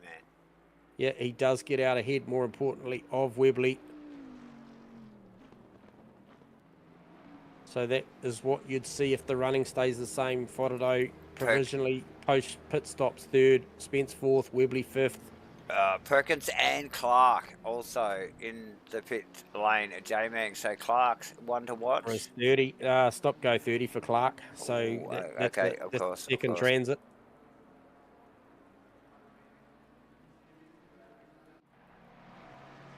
So what do we got? We got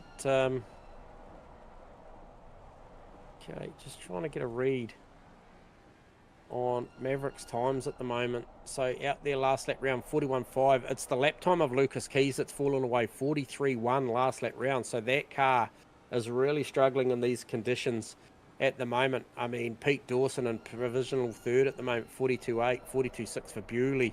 There's a number of guys, 42.1 for Ichikawa as well. So there's guys comfortably going quicker that last lap round. I wonder if Lucas Keys either had a mistake or he's just really struggling for pace here. Wouldn't think that he'd stay out there for too much longer. Just watching him go through the lap, he's having multiple bites on the steering wheel. Oh, Hendo, sorry to interrupt, J-Man. Hendo and Webley, though. Yeah, it's a good battle. These guys come together. I just wonder whether Webley's got a tyre pressure issue or something. That car is not happy. Hendo, he passed easily. Very easily. The Mustang not happy.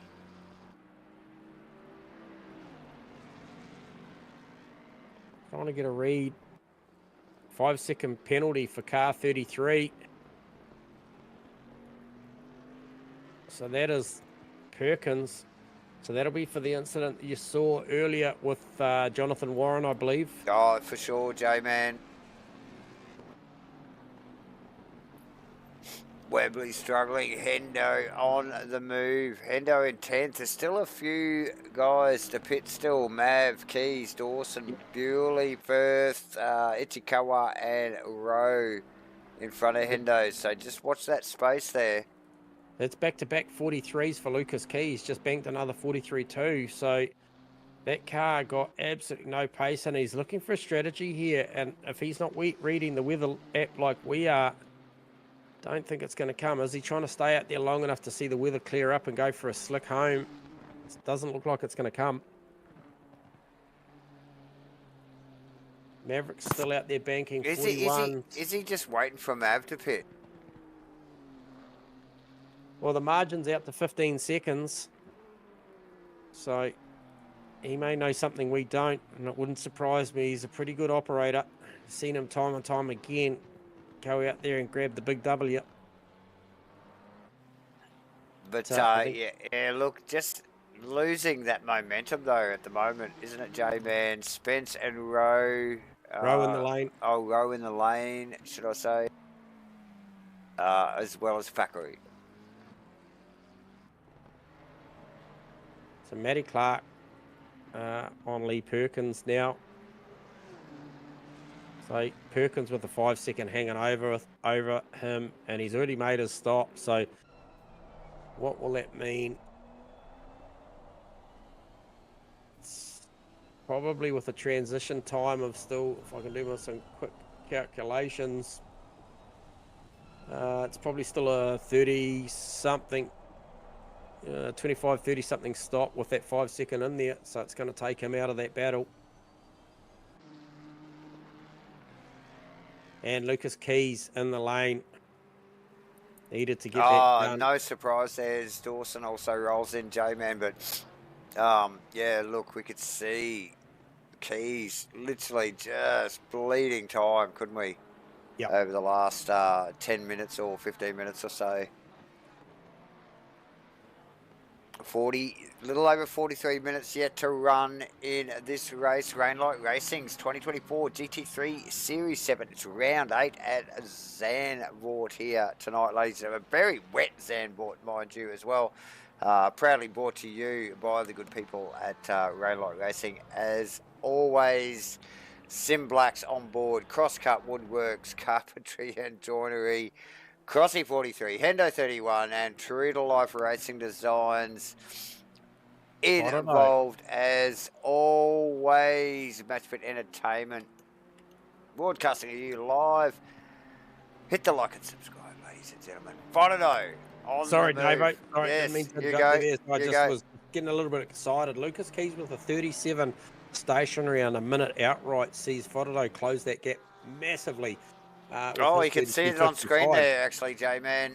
So just bear in mind that look, if the track dries out and Keys runs into tyre trouble like he did that stint at the back end, Fido will come on strong because he is a lot closer now than he was at the start. So he's only 2 seconds behind Keys. Yep.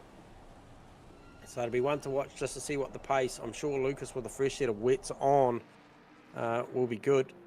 However, Fido has turned up a lot closer, so it's not done. Maverick now in the pit lane. He has got a 5-second penalty to serve. He is doing that. Give you an idea of what that means outright to his total transit time. Leads Nathan Bewley in the lead of this race, so well done to the 17 horse of Nathan Bewley. Absolutely. Gultero also in the pits, J-Man. Another key moment. Okay, so that sees a 41 second stop for Maverick, inclusive of that 5 seconds. So 41. He'll easily come out in front here. Yep. Other than Firthy and Bewley unstopped. I think, did Firthy go through? Yeah, he did. Yeah. I believe so. So, yeah, Mav with a big gap on Keys there. Still J-Man. Fido, like I said, in a good position, but still, look, obviously the Mustang not going to take it to Keys and Mav in the Datsuns here tonight at Zandvoort, but yeah, good position at the moment. Interesting to see where these pit stops pan out. Ichikawa and Dawson in the pits as well.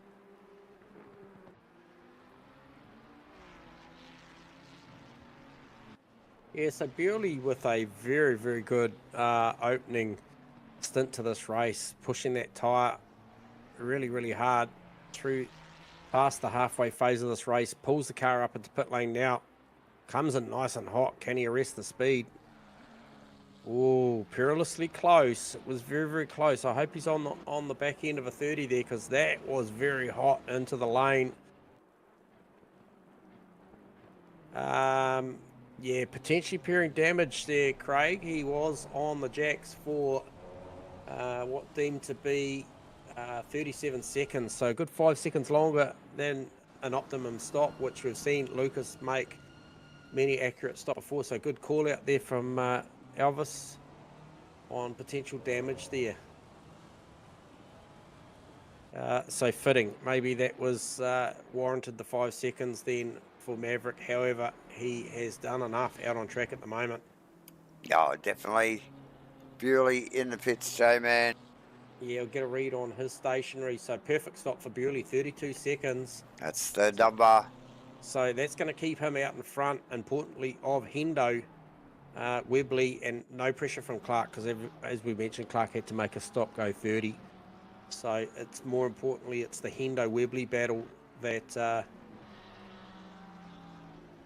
Nathan Bewley stays out in front of. That's a great showing from Bewley. That's a Pro-Am car up there trading very, very well. So it's a standout drive, I think, tonight for the 17 car so far.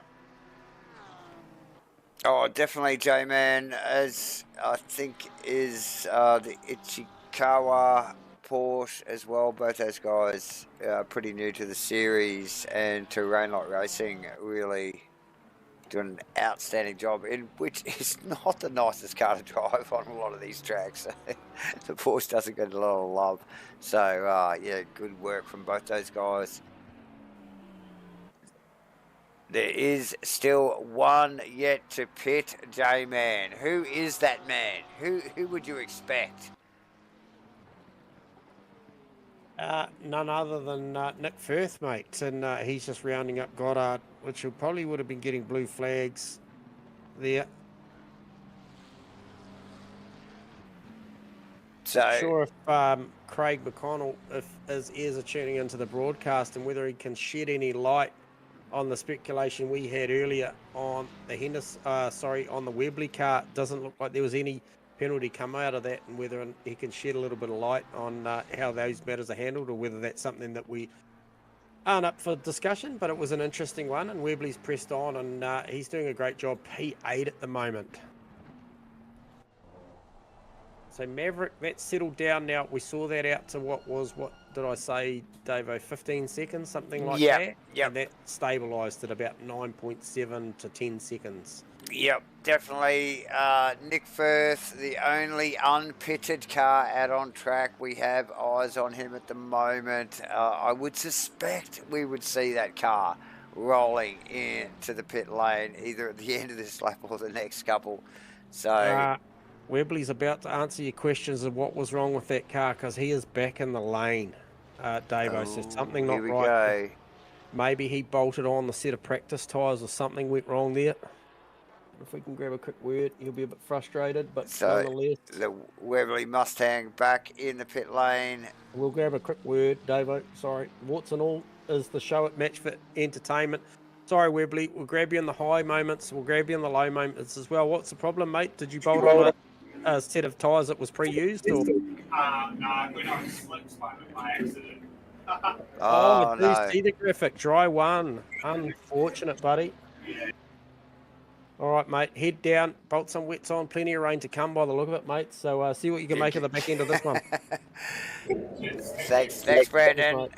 Nick Firth in the pits, J-Man, as we just have a quick chin wag with Brandon Webley there, so a little bit of a heads up there. Put the slicks on. Out, J-Man. Rookie mistake. Cheers for the heads up there. So you can see that answer to my question, viewers. Did ask the stewards about that incident, and it didn't get called. So obviously no one was unhappy about that. It was just probably hard racing, and everybody pressed on. Very nice. Cheers for the response, though, Craig. Steve Crossland in the pits as well, J-Man, as we just see Nick Firth rolling out in the Firthies fish finger Ferrari. And so where's that going to see Firthy end up? Is he going to split Ichikawa and Hendo? So Isaac and Nathan... I think so, yeah.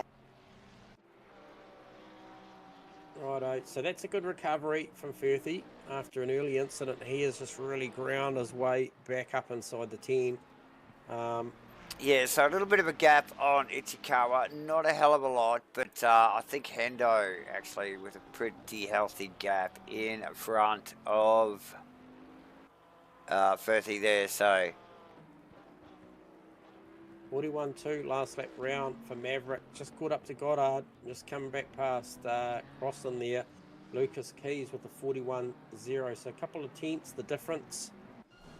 Trading there, so still 9.5 seconds. So still a good arm wrestle. No mistakes required though from Maverick. He'll still need to be pretty accurate to bring this one home, as he does just round up out of turn 4. George. It was Goddard there, I think, J-Man, yes. Closer battles out on track. I mean, the fields are relatively spread at the moment. However, closer battles would probably be somewhere around about Dawson. Perkins got a 5-second hanging over him. 2 seconds is the margin, so he's comfortably going to grab the 10 in this race, and then he will have about another 4 odd seconds once he gets that done up the road to Clark, which he was privy to witnessing the back of that thing a little bit earlier in the race. So that'll be a fair bit of work, I think, to try and catch and dispatch Matty Clark.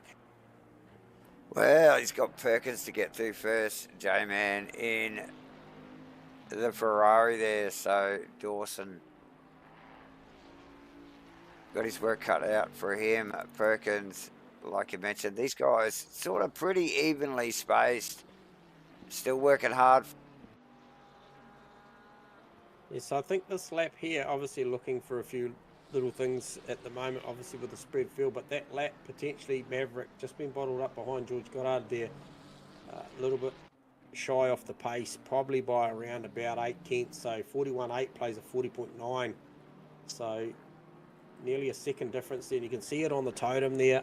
If you look closely, 8.6 seconds the margin. It was around 9.5 prior to that. So Maverick will look for a bit of clear track, and he's got it at the moment all the way up to what would be the Pete Dawson car, would be the next car out on track, I believe. So really shows you that those guys now are starting to lap their way back through all the way up to P11, I think, now. Yeah, like in a pretty healthy end of the field, they're actually lapping to J-Man, you know, like these guys in, you know, the bottom half of the top 10, and like you mentioned, Dawson in 11th. These guys are no slouches, are they? You know, for these guys to come through and rock past these guys just shows the level of skill from the likes of Mav here and Lucas Keys out there in the Datsuns tonight, the R35s in the rain, and going hard, man. These guys are good. Yeah, and it makes for a tough night too, because, you know, I'm going to pick on somebody like the 26 car Brandon Webley at the moment. We just spoke to him after he just hopped off that impromptu set of tyres back onto a wet. Now, he's got 19 odd seconds up the road to George Goddard. And you think, well, look, there's still half an hour of this race left to go. However, Webley, you know, on best trim might be running in somewhere like a mid to low 41 if he winds that thing back up again. However, Goddard is good for 42s. You just see last lap round 42.9. So you do the math at a minute 40 odd a lap. He's going to run out of time to even get up to 12th, let alone inside the top 10. As we see, Dawson must have dispatched Perkins. Now, Perkins is recovering and the bonnet's slightly up, and that Ferrari is proper scratched up on the back as well. So, bonnet's not too bad. I don't think there's a panel on it that doesn't need a respray. So, yeah, I think there was we just picked it up on the cameras, actually. I think there might have been a little tiny bit of contact between Dawson and Perkins there through that little awkward, you know, that turn 2, 3, 4, easily done. And obviously now Perkins recovering. Yep. And that would be Maverick, that would have been in the background as well. So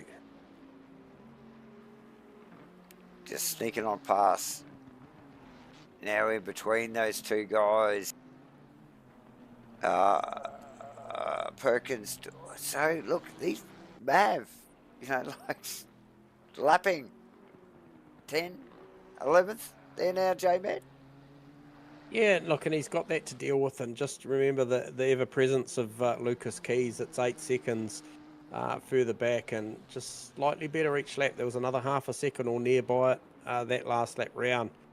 Laps are running down, like I mentioned, just under half an hour of this race left to go.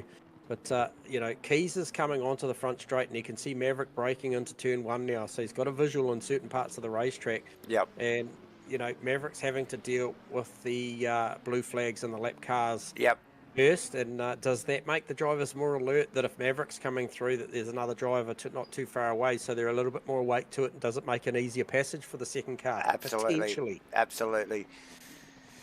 Yeah, look, quite possibly, like you said, just prick the ears, and they are more aware, quite possibly, of these guys coming through. But yeah, look, lapping up into the top 10 now, super fast. Short field tonight, little under 20 to start the race.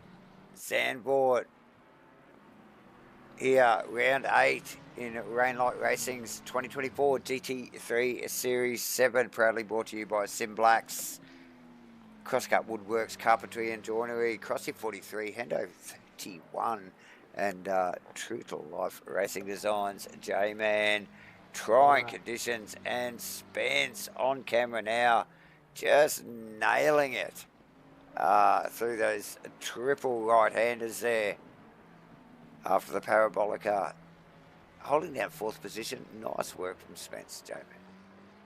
Yeah, he's doing a fantastic job out there at the moment. Now, that was more conducive of what we're normally seeing. So Maverick responding that last lap round.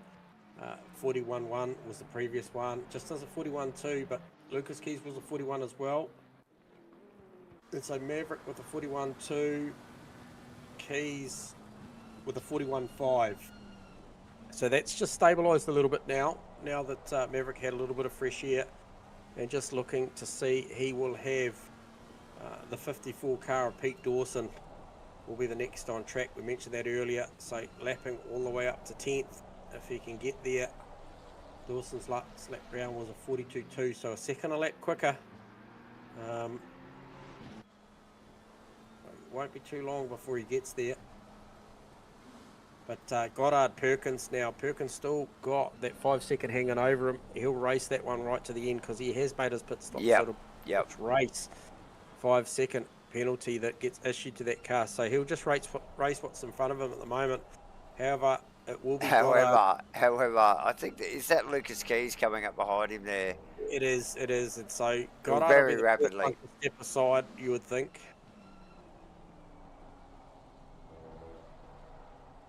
We'll just see how this plays out, viewers. As Goddard gets out of it well and truly early, lift of the throttle on the exit of the corner, and they get straight on it again. And Keys catches Perkins in a lot more compromising position. You can just see there. Now, Perkins actually did a good job there. Step wide in the middle of the chicane, let Keys go. And the battle resumes with Goddard and Perkins.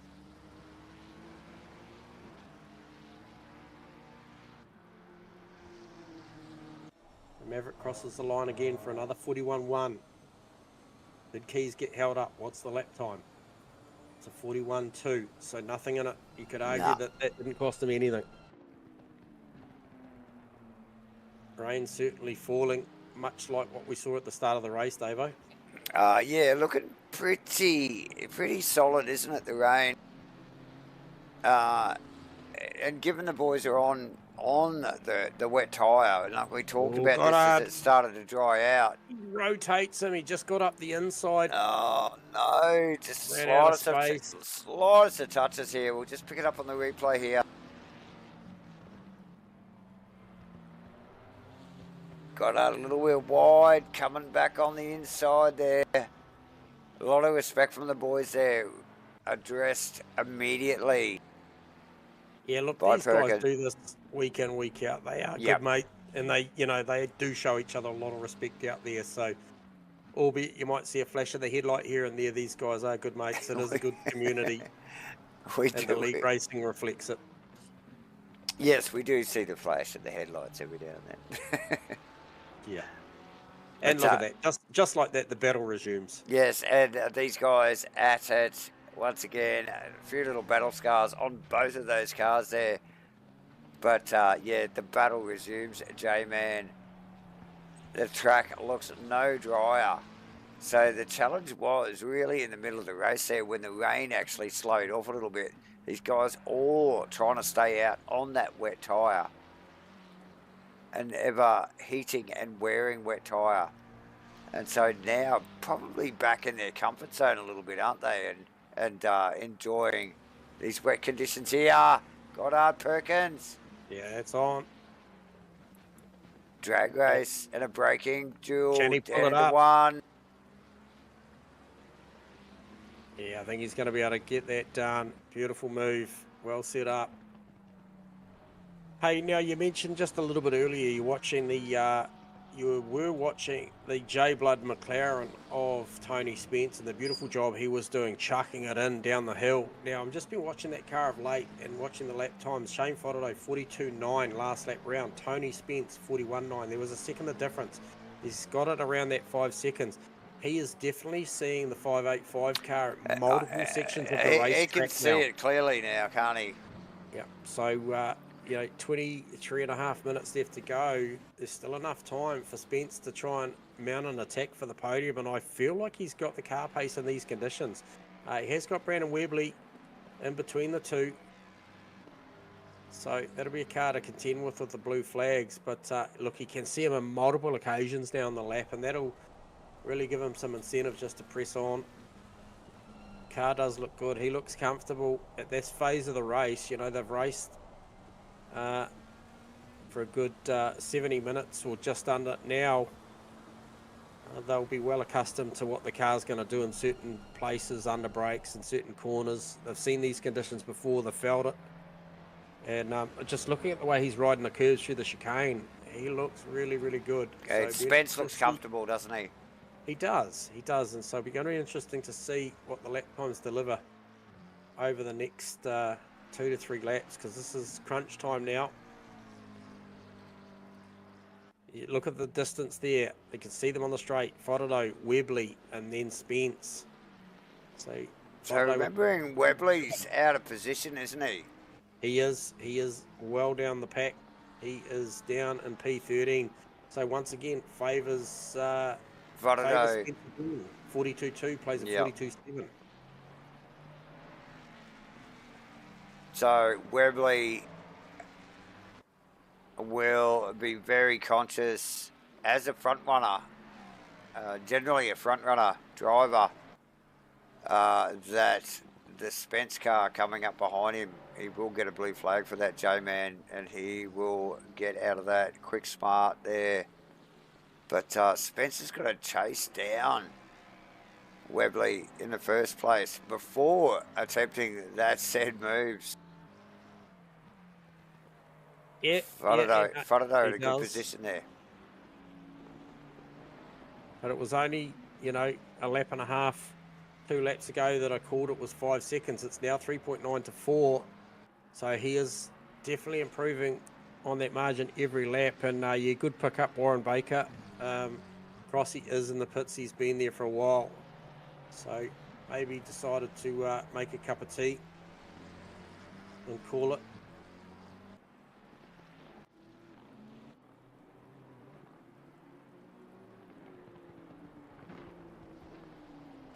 The 17 car, Dave, I've rambled on a little bit about it tonight, but he does drive out of the Pro-Am stable, and himself and Ichikawa Isaac inside the 10 as well. So on a challenging night, which saw us start around the 19 or 20 cars, back down to effectively 15 runners, because we do have the 43 SIMBLACKS car stationary in the pits. Would call it that is a very, very good drive from certainly those two as well, to be inside the 10, and Bewley especially, P5. It looks like he's going to press on with that. 0.3 seconds over Nathan Henderson, who has been on fire here tonight. There's been times the Hendo car has looked absolutely fantastic. Got engaged in some warfare and probably come out the wrong side of it a couple of times, but nonetheless, P6, he's been battling all night. Definitely, J-Man. Yes, Bewley, both the Porsche drivers, Bewley and Ichikawa, both worthy of a mention. Like you said, Hendo in the wars a little bit of a biff and barge through race so far, and Firth, just looking at that, Firth in 7th provisionally at the moment, in amongst all those guys on a bit of a recovery drive, getting tackled up early, and just getting out there, running along, and getting it done. So nice work from Nick Firth. Now Webley's done a great job too, mate. He I mentioned that there was, a big margin where he run out of laps to chase down anything towards the top 10. Well, he's only got 0.3 of a second to round up Perkins, and he's going to try and do that as we speak. Oh, how close is this? Faraday in that mix, probably just trying to distance himself from these two guys at the moment. Perkins racing for position, not giving it up, J-Man. No.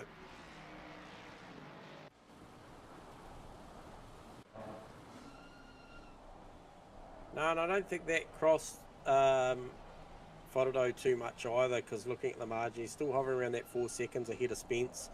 You see Spence in the background not making that bigger inroads on that distance, on that margin, as we've seen that 4 seconds being pretty static for the last 2 laps. He was coming pretty quickly at one point, but looks to have plateaued a little bit. So just see Webley looking for alternate lines here. Track is very, very wet out there now. Good drive traction for the Mustang off of that corner. Can he live around the outside into the chicane? Oh, a bit of contact there. Perkins forcing the issue.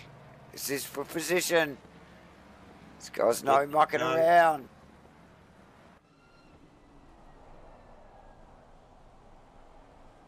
Uh, 8 seconds the margin. Maverick over Lucas Keys. Other nearly 20 seconds back down the road is Shane Fordo, who we just saw on track just ahead of this replay battle here with Webley and Perkins. Good little exchange there.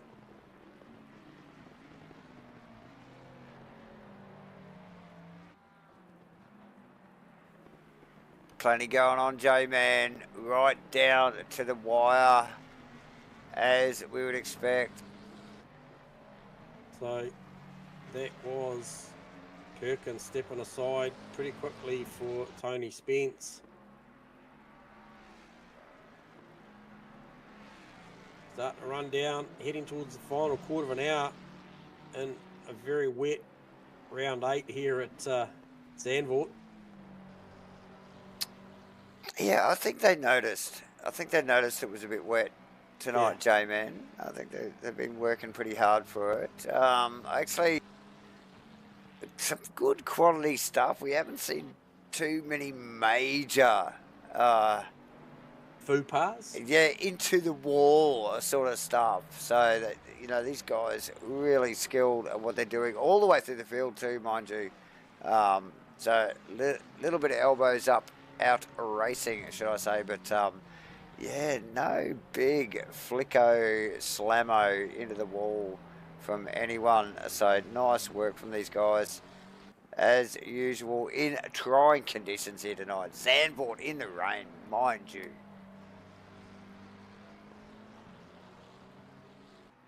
So the Tony Spence battle there, you know, trying to make this margin back inside the next quarter of an hour on Shane Fordo, what is 4 to 4.5 seconds. And then the 17 car, he's in back a shot as well. So he's trying to catch back up to Perkins, and he's only 5 seconds behind Spence as well. So is it doable? Look, with a mistake, yeah, I think they're all trading relative times. Shane Fordo through 42.7 responds, first time in as many laps that he actually has been on the side of the green, over Tony Spence's 43.0, 42.3 for Bewley. So Bewley the quickest out of those 3 drivers I just mentioned. So interesting. What's he got left in the tank? A measured drive, actually, from Fordo tonight. No heroics. We haven't really seen him get tangled up in too much shenanigans, have we, J-Man? And positions showing. It's nice. Yep, just trying to get a read. Shane Fordo, see how far he's lapped up to. So you have Matty Clark with the next car that he's got to try and get past, and Matty Clark is running in P9. So effectively, from the start of this race, if everyone was still here, yeah, he would have basically done half the field. Yeah, so Clark, I think that might be Mav actually just starting to range on the back of Clark's car now. J-Man, as they come through the hairpin, yes it is. So they're up over the hill and down through this roller coaster. Spence, 3.5 seconds, Davo.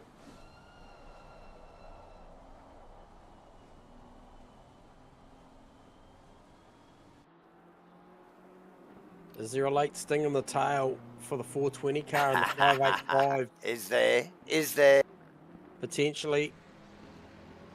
He's really ranging up on the back. Look, he is going quick. He is Of going. Webley now, who is a lap car in between them, but yeah, don't back out of it yet. We can see rain expected to be even heavier inside the next 10 minutes. There's still 13 and a half minutes left of this race to go, so there's plenty of rain out there already. So can't quite remember who stopped when. I know Nick Firth was a late stopper. He'll still have a good tyre underneath him running out of P7, but he's got a good 25 seconds to make up over HENDO. And HENDO 8.2 behind Burley. Burley 5.4 now behind Spence. I think Spence is well on the wick up. I think that is the common denominator. I think he has too. Just a quick flash of the headlights there, just to remind Webley that he was on his way, and you can just still, like, we just get this camera actually to change a little bit, so I'll go a bit of a longer shot here. You can see the Fonado car just in front. There it is there. Drop it into the right-hander there.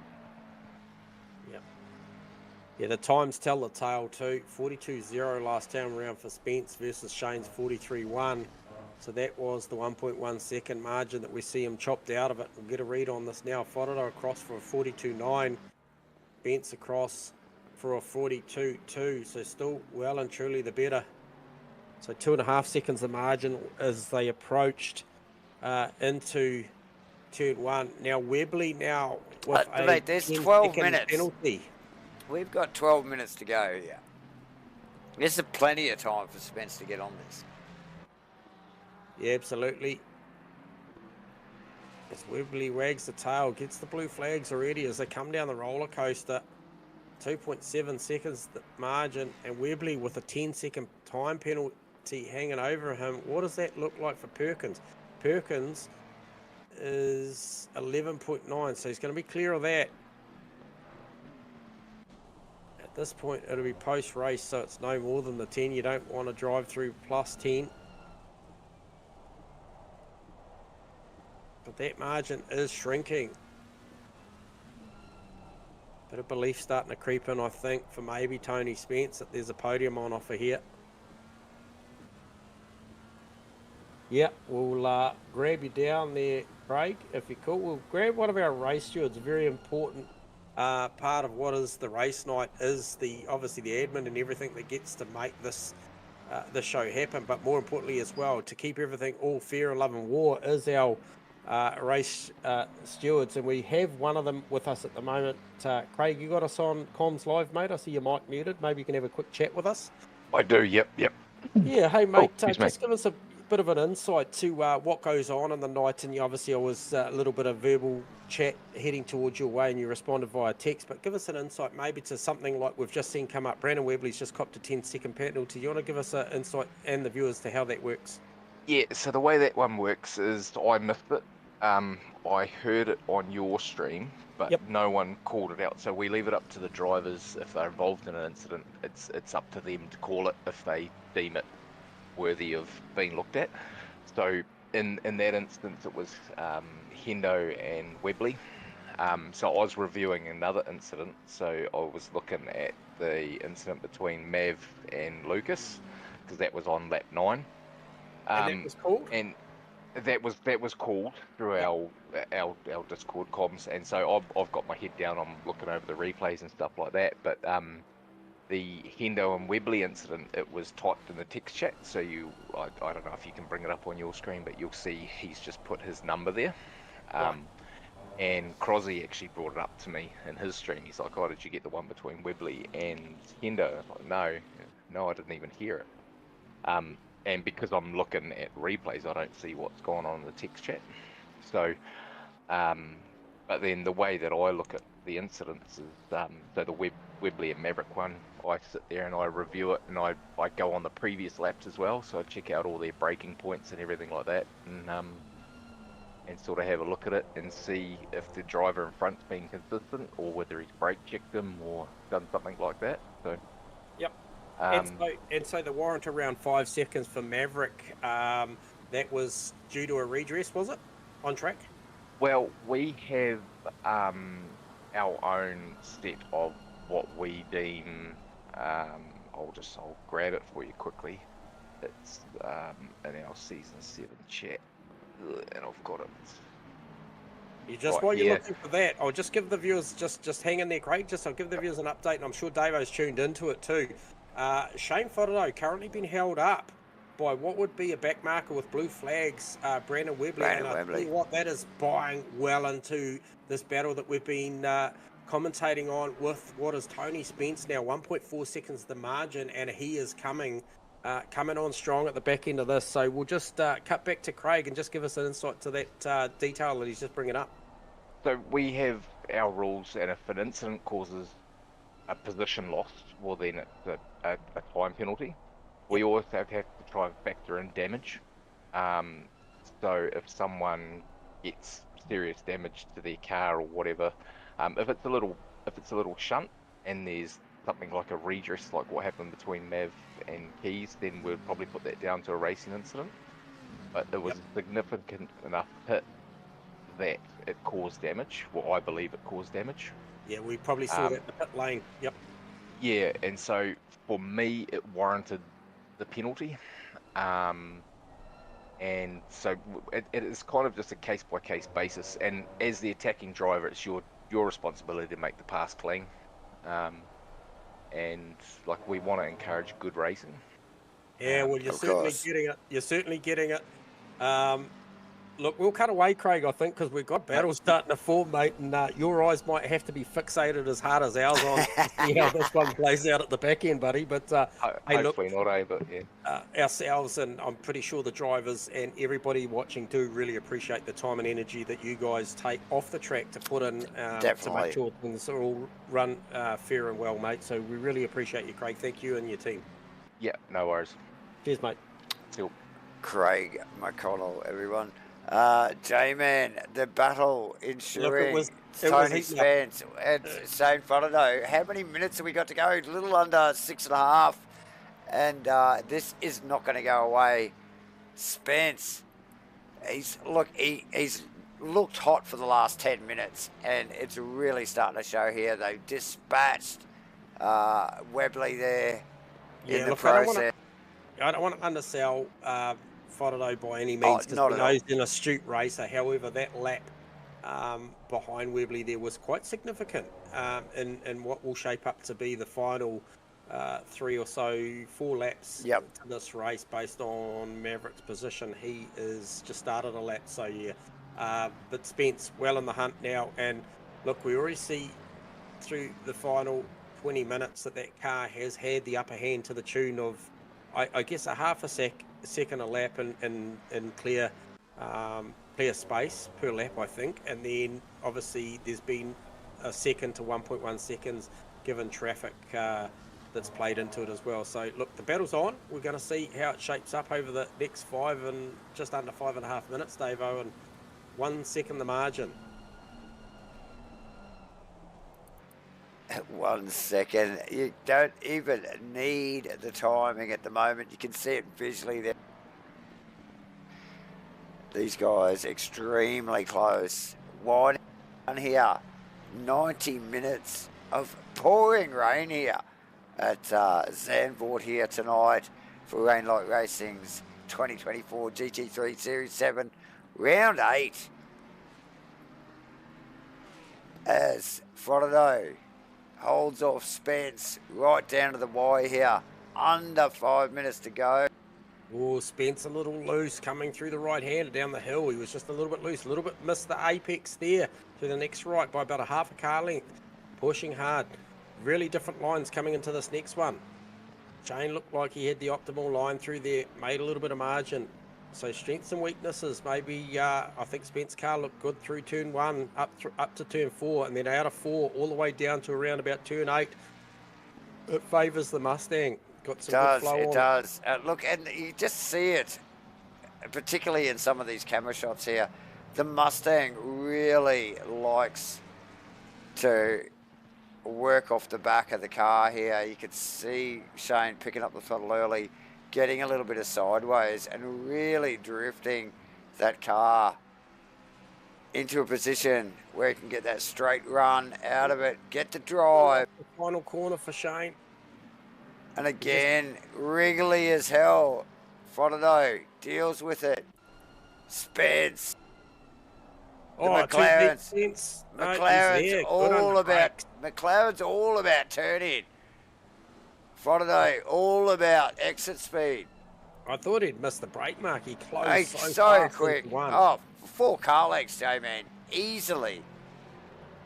And so this is the point here. This is the point last lap round that we saw the Mustang just stretch away a little bit. Looked a little bit happier coming up over this roller coaster. We'll see if Spence can stay with him this time. Yeah, watch Spence loose through the right-handers. What's the entry on Spence's car here? Frodo taking it tenderly. Yeah, stretches it out a little bit though. We saw how close they were through 1-2. Here we go. Just watch the Mustangs, particularly out of this little tight bit of the right-hander here. Gets it really tight, turned tight, and just works the throttle. See it wriggle around, and again here. Gets it turned in tight, really works the throttle, works the oversteer. Yeah. Definitely favours the Mustang through that phase of the track. I feel like Spence's option, though, is definitely a look down it to 1-2, somewhere, even if Shane's wide of the mark at 4. Yeah.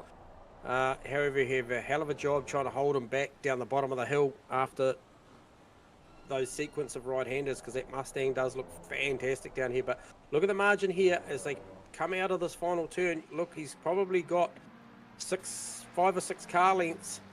And you watch the distance when they come in and out of turn 1. Spence will be right there.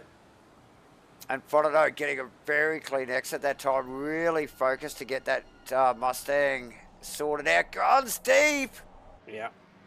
Back to the strong suit of the McLaren. Really, really close. And he'll be close all the way up through here. 2, 3, 4. We'll stay right with him.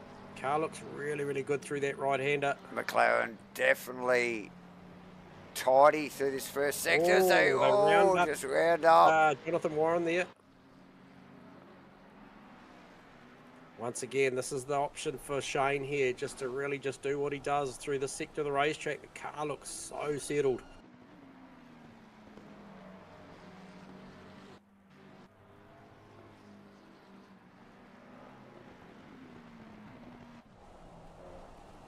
Entry speed again from the McLaren. Spence putting pressure on. But here, just watch this. Not closer this time through this phase of the track.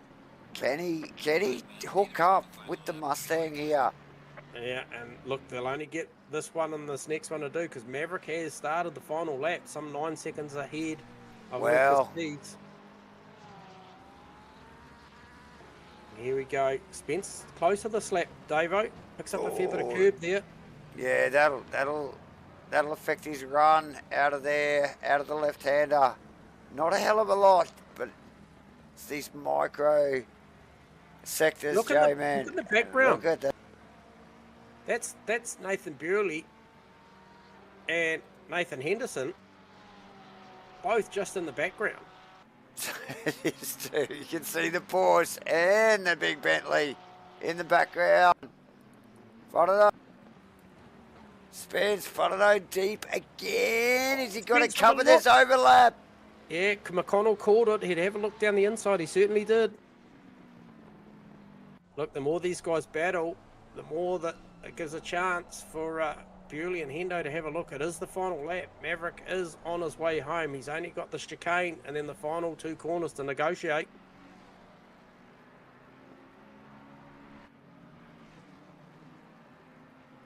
Oh, intense stuff after 90 minutes of racing, and it comes down to what is 0.4 of a second for a podium. It's going to go down to the wire here, J-Man. Yeah, hard to take your eyes off. Yeah, stick with it. I'll just call Maverick across the line as you stick with that battle. Oh, it's Spence just showing the nose a little bit into that. Well done. Maverick, car 3, takes the win. Nice work from Antoon there. Lucas Keys takes the 2nd position, and then we get back to this battle. Spence hard on the gas, wriggling out of that left-hander as they head down towards the chicane. He's only going to have the chicane and one more option. Look how close Burley is. Oh, Burley, you can see the headlights ablaze. Look, it's not done. They've still got to negotiate the final 2 corners. You just drop a wheel out in the kitty litter on the left-hand side of these final 2 corners. That could be the difference. They're pushing hard. Both on the ragged edge. Bewley drops a wheel out there. Oh, yeah, drops immediately. A few car lengths off the back of that. A Spence chases Shane Frontado across the line. Third and fourth, respectively, from those boys. Nice work, Bewley.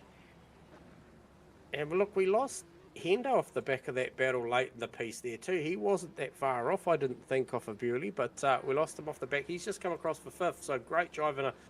Nick Firth. It would be sixth, sorry, because Lucas is left. Lucas is left. Yep, Firthy, Clark, Ichikawa, Dawson, Goddard, and Webley rounding at the top 10, J-Man. Yeah, fantastic race. Full of action right to the back end there. Some really standout drivers there tonight.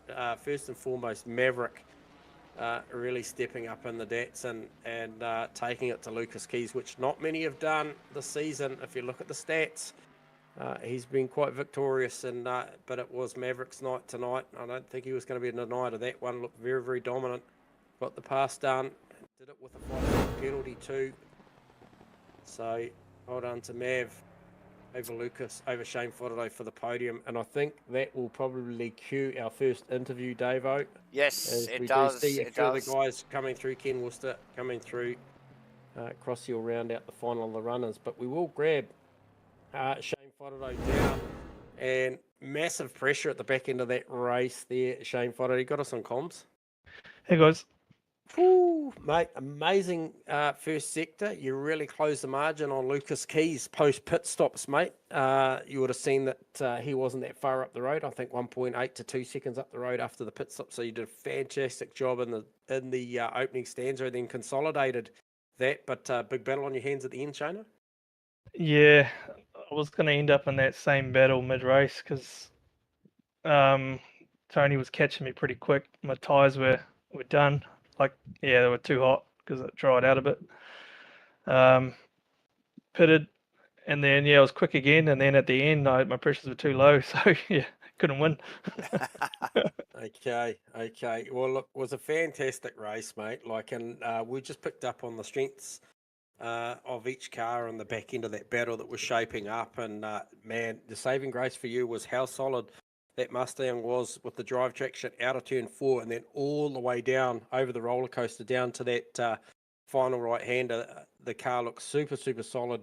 McLaren typically good into turn 1, good at the sharp stuff under brakes, but man, you had that thing flying beautifully at the back end.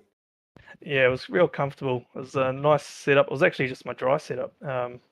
Just chuck some wets on it. But yeah, it was nice to drive. It was good. Happy with that. Yeah, good stuff, Shana. Well Nice done. work. Currently sitting P3 in the championship, and that would have, I guess, bolstered the stocks to stay there as well at the moment. Still got a couple of rounds to go, Shana. So looking good for a podium here in this series here at Rainlight Racing. Cheers, guys. Yep, awesome. Cheers, mate. Cheers, buddy. Shane Frontado, ladies and gentlemen. Cometh the man, cometh the minute. We'll grab Maverick down here for a yak. Yes. There'll be a few quiet fist pumps after that one. I would think. Mav, absolute masterclass tonight, mate. Really got a handle on that Nissan tonight in the wet. Traded some very, very good times with Lucas Keys in the early part of the night and qualifying, but however, race pace just too good, mate. Yeah, the race setup, which I just made it up before the race started, seemed to work quite well. So yeah, I was happy with it. Yeah, and talk to us a little bit about the mid-phase of the race. That mid-phase, Mav, I'm going to pick on, obviously, the top two, yourself and Lucas, and we saw it was a point where the track dried up significantly based on the start of that race.